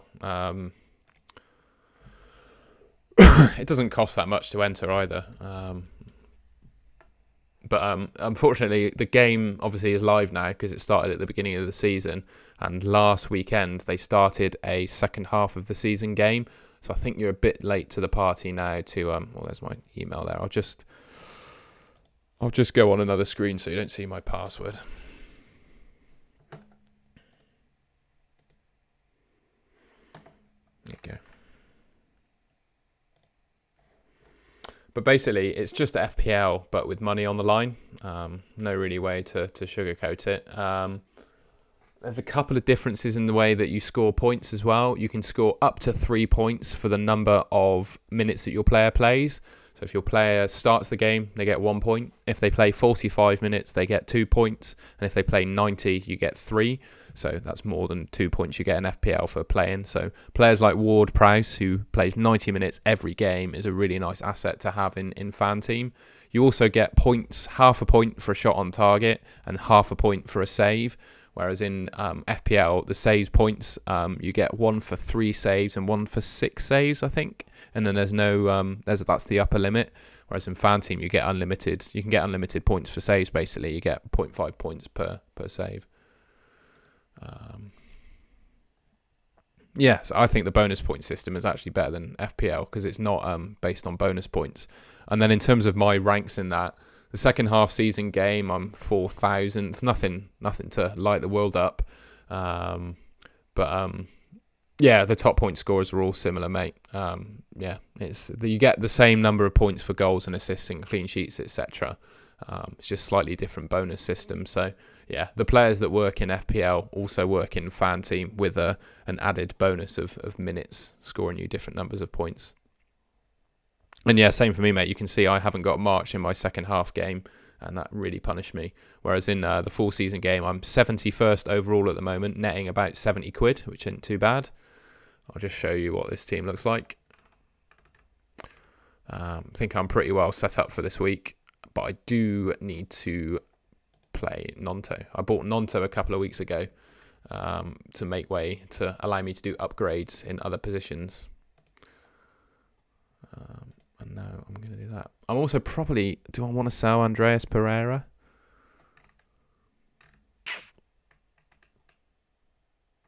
Probably going to roll and probably just play with that. I feel like that's a decent enough team. I would get March, mate, but I just can't. I can't justify it. I can't afford him. Or maybe I can go Guehi to March. To be fair, let's do that. But then it would give me 2 frees for the next game week as well. He's 5.6, so I don't think I can afford him.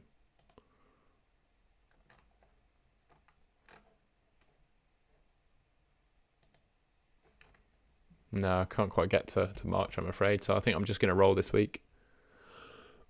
So budgets and transfers, yeps. The only difference with transfers is you can roll like unlimited transfers. I can't justify Saliba to March, I don't think, mate, with Saliba doubling in 23. I just don't think I can do that. In terms of budget, yes, you get 100 million at the start of the season, just like FPL, but the price rises change. They're not based on how popular players are. Fan Team make their own subjective decisions. So each week they will do a set of price rises the day before the deadline based on how they feel players are scoring in terms of points. So the players that are actually playing well rather than the players that people are picking are the ones that rise in price. Could I do Saliba to March in Fan Team? Not sure I'm going to do that. It's tempting, but what's got me into 71st at the moment, mate, is just rolling transfers when I don't need to. Yeah, maybe I could and then bring in Odegaard. I guess that's probably something I could do, isn't it? All right, then. Let's do it. Let's bring in March.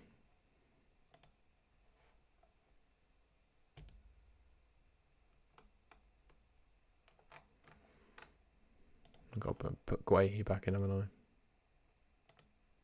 Yeah, I think you're right about the mids being better use of players, actually, mate. That's what came to my mind, to be honest. I have to get Odegaard for their double, although I don't own him at the moment. He's going to have to come in for like KDB or Pereira, isn't he? Okay, done. But yeah, then I'll just do, yeah, exactly.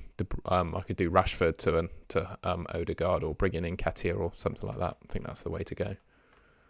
Thank you for that. But that's Fan Team, mate. If you wanted an introduction.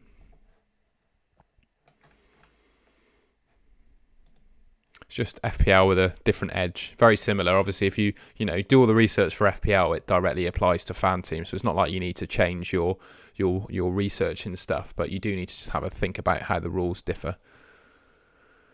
Yeah, mate, absolutely. And obviously with money leagues in FPL, you've got to trust someone to look after the money, whereas in Fan Team, although they don't have mini leagues, they look after all the prize money and obviously pay out every time. So you can see, if I look at the leaderboard for the main game, this is what you win for a top 20 position. So first place gets $6,000.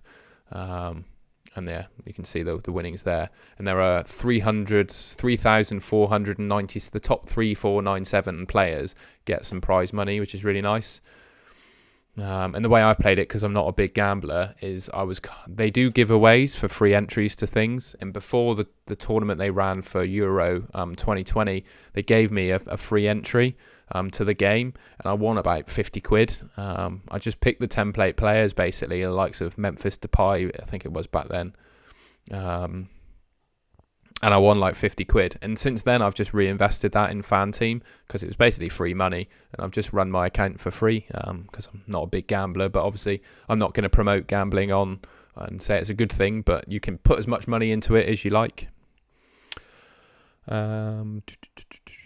Why can't FPL do good prizes? I think, mate, it's because it's a game that under 18s can play. And if they were seen to be giving away absolutely massive prizes, it would sort of take away from the fact that it's under 18. It's an under 18 game. But I think you're absolutely right.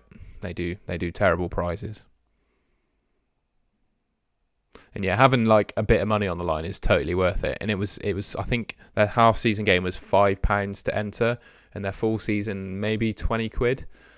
So yeah, Danny Ings or Bamford, I would say neither. Alternatively, Ben, you can buy yourself a golden goal mug, which is obviously better than the FPL one in every single way. As you can see, lovely mug to drink your tea out of, available in the description below. Only joking about, you don't have to buy a mug. I thought that'd be a good chance to promote it.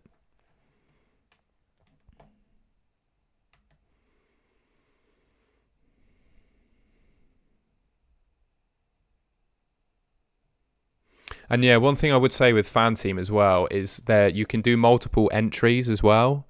So what a lot of people do is I think it's almost up to, in this half season game anyway, I think you can do up to 5 or 10 entries. And what people do is they make 2 or 3 teams and then do multiple entries of the same team.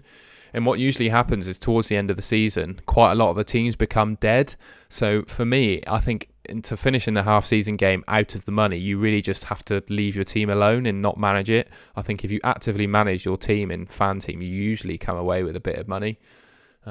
Just an observation from me anyway. And obviously, if you actively manage your team and do well, you can make quite a lot of money. But yeah, that's the observation I've had. And I don't like sports betting, but including putting gambling and fantasy football together, I think for me makes it a bit less of like just placing punty bets, because it's dependent on how you play the game as to how much money you win. And obviously fantasy football is a lot of luck based stuff, but you know, if you're a good fantasy football player, you can usually come away with some money, and there's an element of control over the outcome, if that makes sense. So it's certainly a type of bet that I'm willing to place. I don't really do sports betting too much.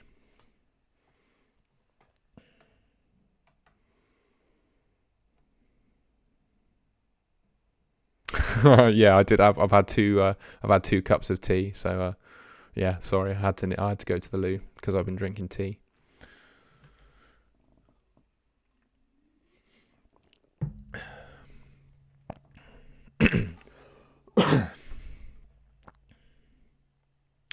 Where would a 50k rank in FPL correlate to fan team? I think it's a pretty simple bit of maths. How many players are there in FPL? Should we just say there's like 10 million? I think it's 9 or 10 million, isn't it? So a 50k rank in FPL is obviously top 5%. And entries in this game at the moment, I think we'll be able to see the total entries somewhere. Yeah, 17,483 total entries. So if we just say that's 17,500 for the sake of maths, I'll just work out what 5% of that is.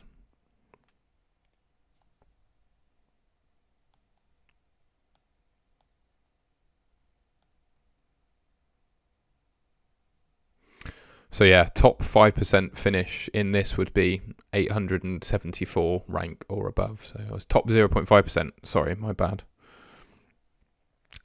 So I've been on holiday. I haven't done much maths recently.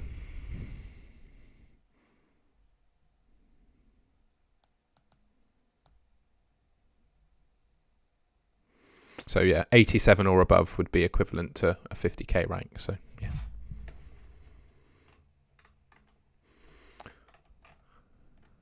And yeah, I'm 71st, just saying. But yeah, it's a really fun game. Nice scoring. You have to be over 18 to play it, obviously, because it's a gambling website. I think they're now affiliated with Bet365. So through the Bet365 website, you can enter a fan team game. And my payout, as you can see there, mate, under the yellow, £72.55 for. Obviously, you get the money back that you enter as well. So I'll total 92, but my actual payout will be £72.55 in profit if I stay in this position, which I think is better than a slap in the face. And the thing is with fan team as well is their prize pot depends on how many players play it. So when you enter, you pay into the prize pot. So the prize pot grows as the player base does. And this year they've done a much smaller prize pot as well. Last year I think the prize pot was $1 million. So I think he paid out for the first maybe 10,000 places, where the winner came away with like 200k. And there's a really nice guy on Twitter. His name is Josh Waldridge. He won the £1 million game that they did and came away with won about 250k in total with his multiple entries. So that officially makes him probably the highest grossing fantasy football player from one season. So yeah, he's a good account to follow on Twitter as well for fan team. Will any of the big hitter mids come good? I think Salah at some point is going to go off, but it's looking like the mid-price midfielders are the way to go and spend your big money on Haaland and Kane, isn't it?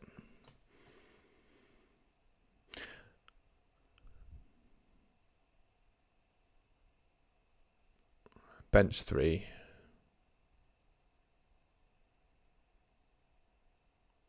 If you can get away, well, I don't think you can bench all of Shaw, White and Ben Mee, but I would probably bench. Oh, that's tough, isn't it?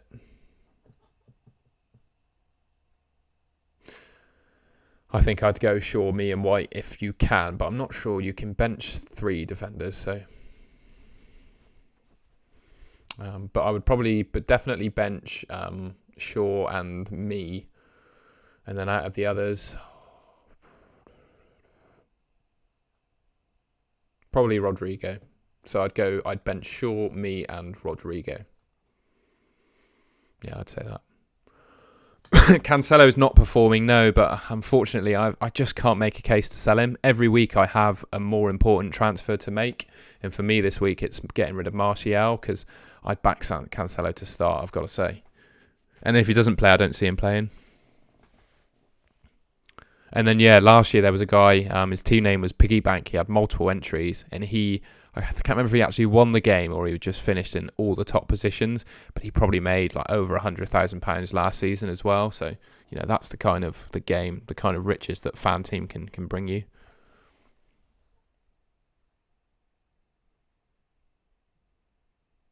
Mate, I was the same, mate. I went big at the back because I thought it'd reap rewards, but there just haven't been that many good defences, have there? Obviously, Newcastle were the outstanding ones. It's looking like, Newcastle defence, pick of the mid-price midfielders, Kane and Haaland up front, and then like Tony or Mitrovic.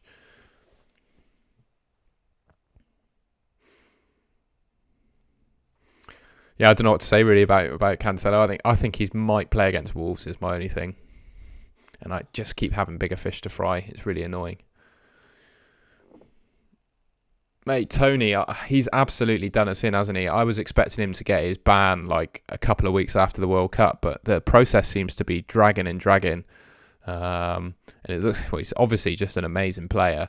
And I think he's going to keep playing until, because they've got so many like individual allegations. I don't think it's like over 100, isn't it? Or maybe even 200. I don't think the trial, like the investigation, is going to finish until they look at every single case, which just means it's going to take forever.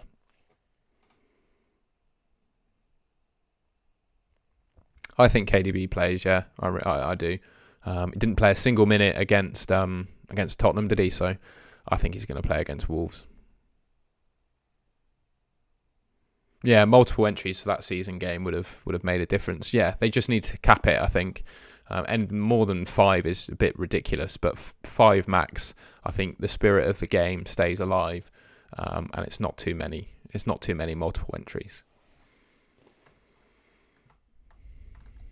I think, yeah, I can't remember the piggy bank how many entries he had. I can't remember if you could do up to like 20 or 50. But yeah.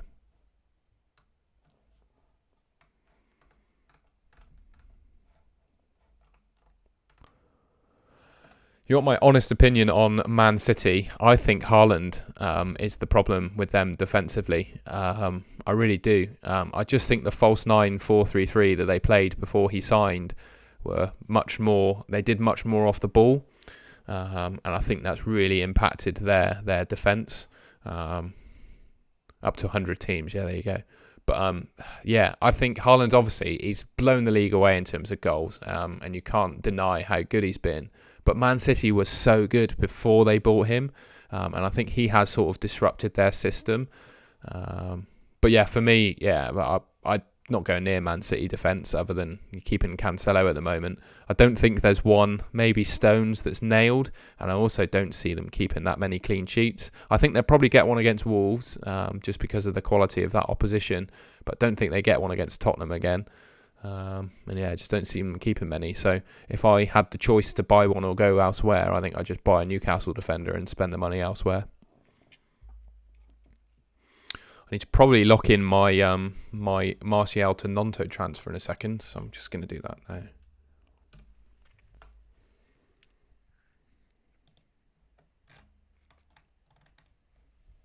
This is so going to bite me in the ass, isn't it? No, my luck. Yeah, absolutely. You need to. Everyone's got Trippier. Some people have one more.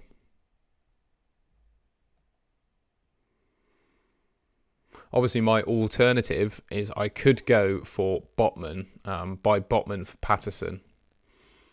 But yeah, don't know. Let's see how Botman and Nonto compare for points this week, because I can obviously buy Nonto for 20.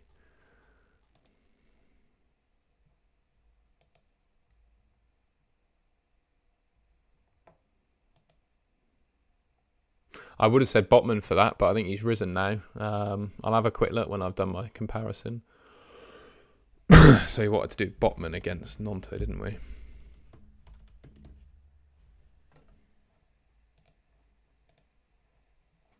Is Dan Burn 4.4 now, is he?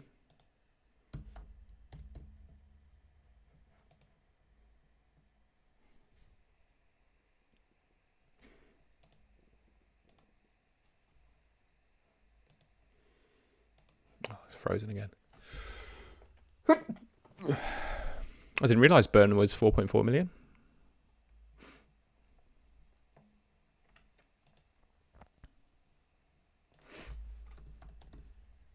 Oh, 4.5. They're both the same price. But yeah, I probably agree on Dan Burn.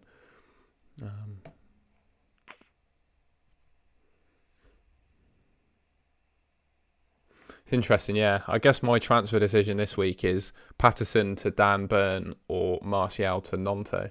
Obviously, Martial could double in 22 and play some good minutes, which I'd arguably start him for. And then I'd have Botman. I think I should go with my gut and go for Nonto. Best defender for 4.4 or below. We've got to have a look at that, haven't we? Why can't I do 4.4? That's annoying. Right.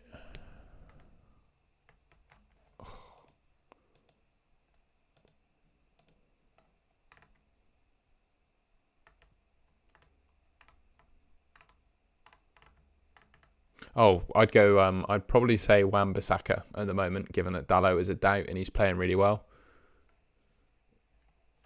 If I bought Nonto, I would definitely start him. Yeah.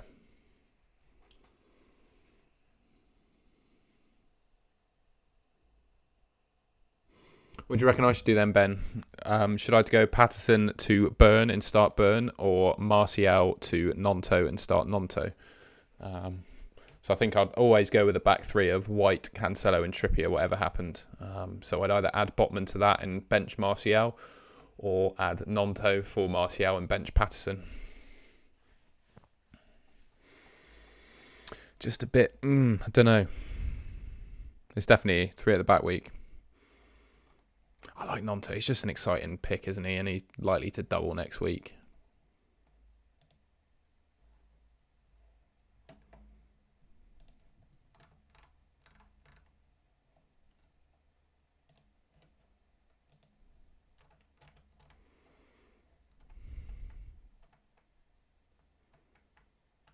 Nonto is more for next week, but yeah. Just depends on Martial, doesn't it, really? I guess if he's fit for 22 and plays both, I'll be fuming, but I don't think that's going to happen with Weghorst in the squad. Obviously, Dan Burns more guaranteed to play. I think Nonto is exciting, isn't he? We'll leave it like that for now. I've got 3.4 million as well. Absolutely no idea what to do with it, mind, but I've got 3.4 million.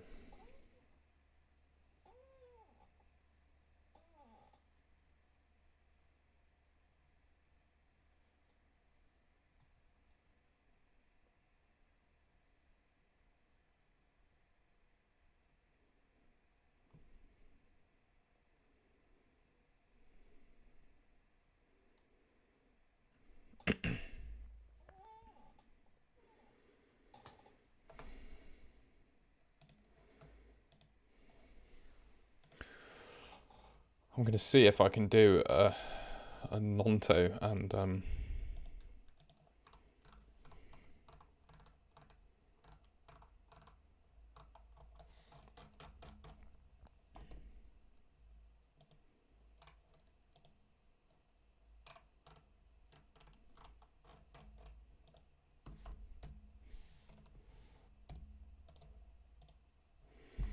Nonto and Burn comparison. Yeah, so there's 1.2 points in it this week, but I think you can. And yeah, I can't get Kane by getting rid of Cancelo just yet, but I would be able to. If I got rid of Martial for Nonto. I could get rid of Cancelo over the next couple of weeks, and then get Kane for Mitrovic as well.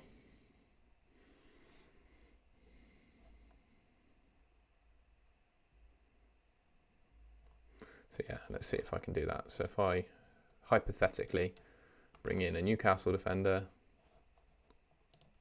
I should be able to then, do Mitrovic to Kane. Yeah, so I could do that. So I'm not going to do that now. I'm going to refresh because I don't want to confirm those transfers. But I think bringing in Nonto for Martial aligns me to bringing in Kane in a later week. So I think it's probably the play.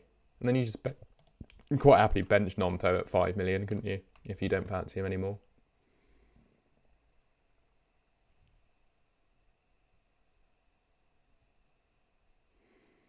Absolutely agree on Kane, by the way. I feel like a bit of a mug for not buying him at the wild card. It's just the way it's gone. But yeah, I absolutely agree. I can't not say that about Kane.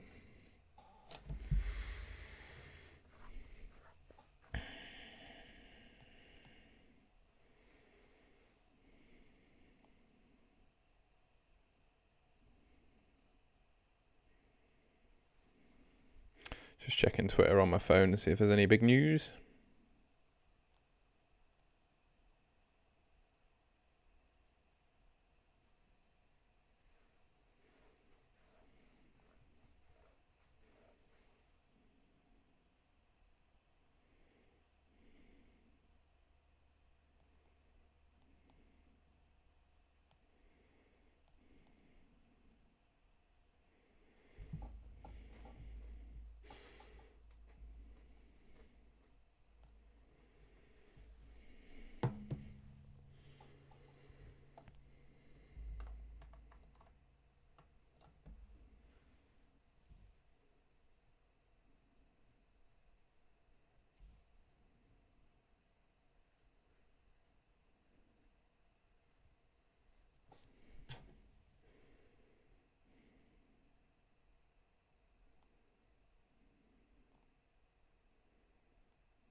Oh, yeah, I think this is the way I'm going to go.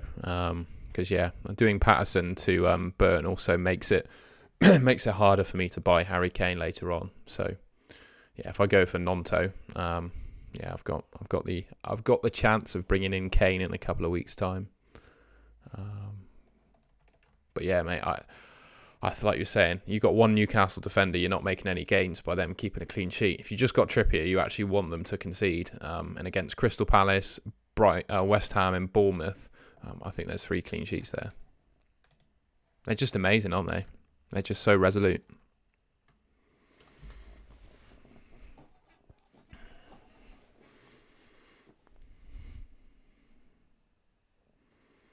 Yeah, just unfortunately the way my transfers have had to be spent on my team so far, I've not been able to bring in an extra Newcastle defender.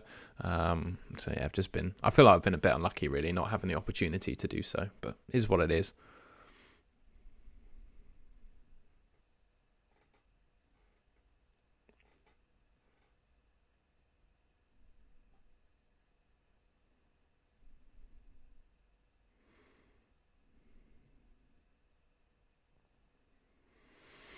Any last minute questions? I'd say Ben Vlogs, because this was a question, I can't remember if it was a question you had earlier, with your 2 free transfers, but someone had 2 free transfers earlier, and was thinking, and I suggested he go from Martinelli to Odegaard.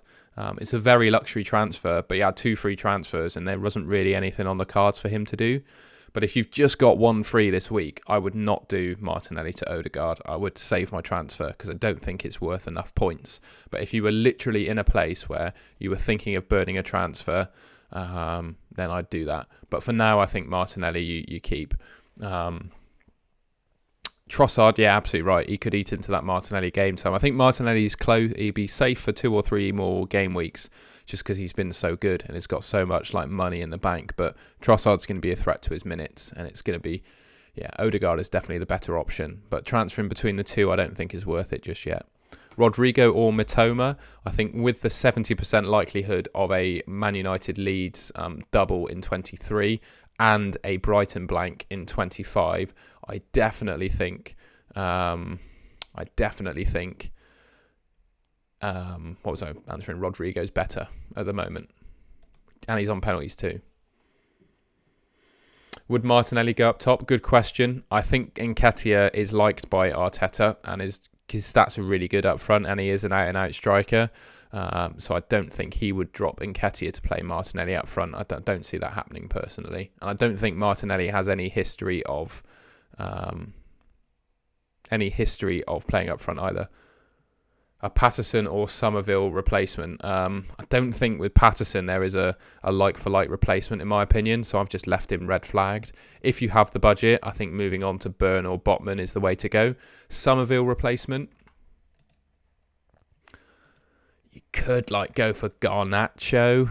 It depends if you already have Pereira, because I think Pereira is just the man at that price. But if you were looking for a real replacement for Somerville, I think you'd probably go for Garnacho, who I think is the same price. But obviously his minutes aren't in any way guaranteed. I guess it just depends how much money you have in the bank. I'll just keep Garnacho, mate, especially if he's your bench fodder. Don't see any reason to get rid of him. It just depends how much money you have in the bank, I think. If you have enough to get someone really decent, then go for it. 1 million in the bank. I think the best replacement is either Solly March or Mitoma then.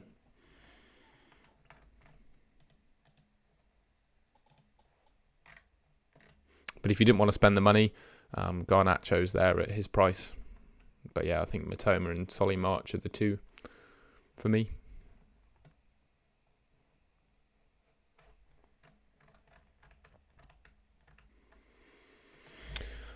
I'm going to have to confirm this transfer soon before the deadline hits.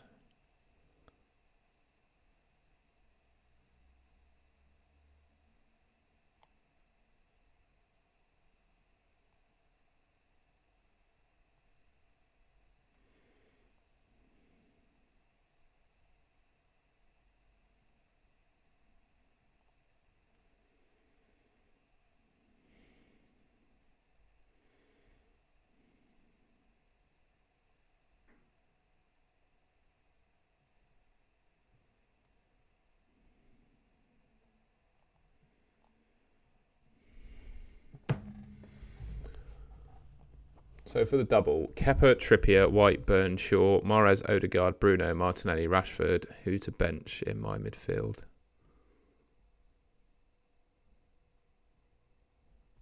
I think I'd bench Mahrez. Keep Andreas? I'm a bit confused because it doesn't have Andreas there. Are you for the you said for the double game week? Are you talking 22 or 23 there? I guess 23 if you're talking about yeah, I think it's just a bench Burn based on that, mate. Yeah, by the looks of it. Bench Dan Burn.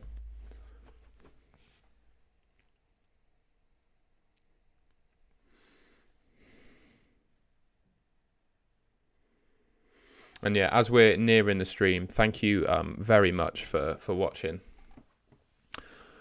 If you did enjoy, please leave a like rating and subscribe to the channel. I do 2 or 3 FPL videos a week and also a deadline stream for either 1 or 2 hours before each of the deadlines. We've got a Discord, which is now kindly on the slideshow below me, that you can join, chat with like-minded FPL players in the group chats we've got in there. Follow us on Twitter at GoldenGoalFF. Hit the bell icon when you subscribe to be notified when we've got our videos. And I've designed, while I was away on holiday, because I had a bit of spare time, I designed a mug that you can see here. You can buy this online on the description below if you want to support the channel. If you don't want to spend all that money on a mug, that's absolutely fine. We also have a sticker, Golden Goal logo sticker you can buy for a couple of quid, which supports the channel. But again, don't worry if you don't want to buy anything. Yeah, wouldn't be offended. But yeah, just thought it would be nice to plug our products if you want any of them. And yeah, give it another minute, and I think I'm going to confirm my transfer of Martial to Nanto as well.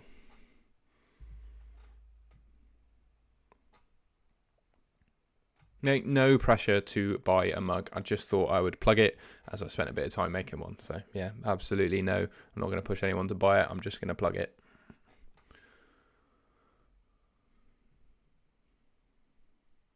I just thought it's not like I don't know. It's just a nice little thing to sell, isn't it? I don't think people are going to be walking around wearing FPL branded, fantasy football branded T-shirts or anything, you know. But I think like a cup of tea mug or a sticker to stick somewhere is a nice little product to make, isn't it? If people wanted to support the channel, so that's what I went for. I might grow the range and do other things, but I think a simple mug and a sticker are a couple nice things to have, aren't they? I've got myself a sticker as well, which should be coming in the post, so I'll put that somewhere at some point, probably on the back of my MacBook that I use to do all the recording. Right, it's 5-2. I'm going to do it. Martial to Nanto. No points cost. Confirm. Done. There we go.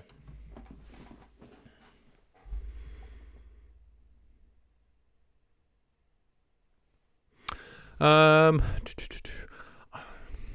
play Andreas this week. And whenever I've been in a position where I've needed to play Andreas Pereira, it's always been better than using a transfer. And I think this week alone, I think their expected points in my mind are quite similar. I think, Andreas is probably as likely to get an assist from a corner as Nonto is to do something. So if in your luxurious position of not needing to have a burning need to make a transfer, I'd roll and just have 2 next game week. Because the worst thing you could do is use the transfer on Nonto get injured, and then you only have 1 free transfer for the double. Who for captain next week? I think it's Rashford for me. If they double, mate, I think it's simple. And I also think he's a really nice triple caption option after the Haaland disaster. I would personally, Mitoma or Mitrovic. I'd personally bench Mitoma, because even though Mitoma's been in really good form, Mitrovic's underlying numbers are just ridiculous. Izana, I would definitely play Ake over White, because the Man City clean sheet odds are way and above what Arsenal's are, and I don't think Ake will feature if he doesn't start, so you won't get the bench cameo, I don't think. Man City 58% for a clean sheet, Arsenal 33%, and I think attacking wise they're both about the same, so I definitely go for Ake.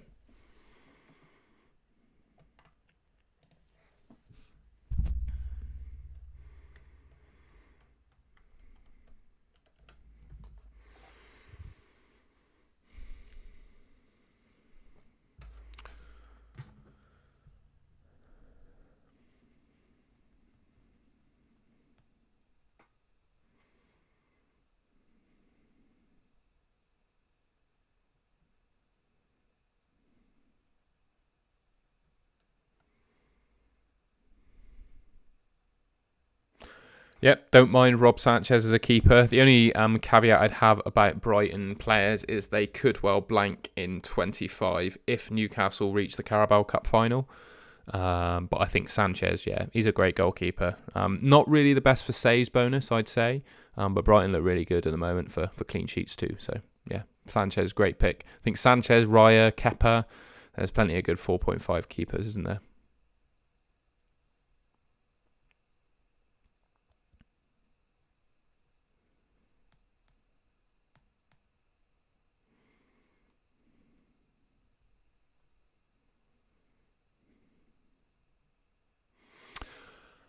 Two minutes to go until deadline here for any questions that you have a couple minutes before, but I think things are sort of settling down now. At least we don't have to worry about the game crashing anyway with some early Man United team news or anything. They were fun weeks, weren't they?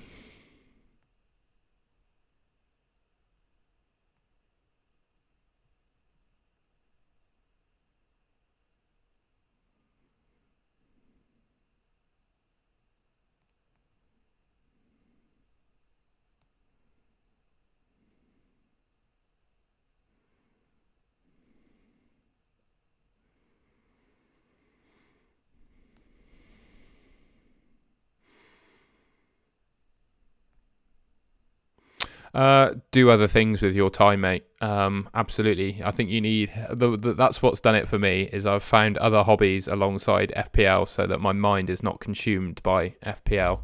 But yeah, absolutely, that can happen. I took up swimming. I joined a swimming club in my local city, and when things with FPL go bad, I can just go swimming. Just do something else to get your mind off things.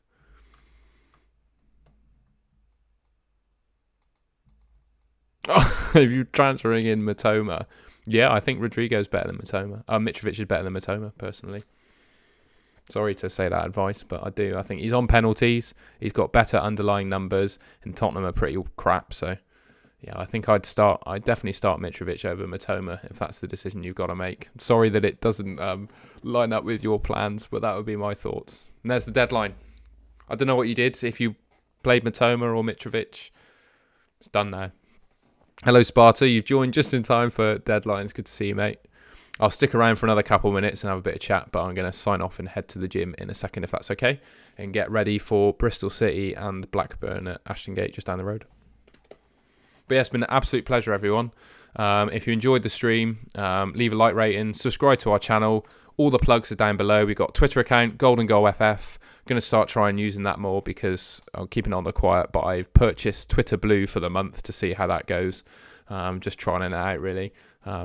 So yeah, give us a follow. And I've also designed a mug and a sticker that you can buy to support the Golden Goal channel. So if you want to have a look at that, please do. No pressure to buy anything there. I'm just plugging it because I've spent some time working on it over the last week. But yeah, that will conclude the stream, I think. I'll stay around for like 30 seconds if anyone's got any more questions, like Sky related, because deadline for that has not come across yet. But if not, I will leave it there. And thank you so much for joining me. It's been a pleasure.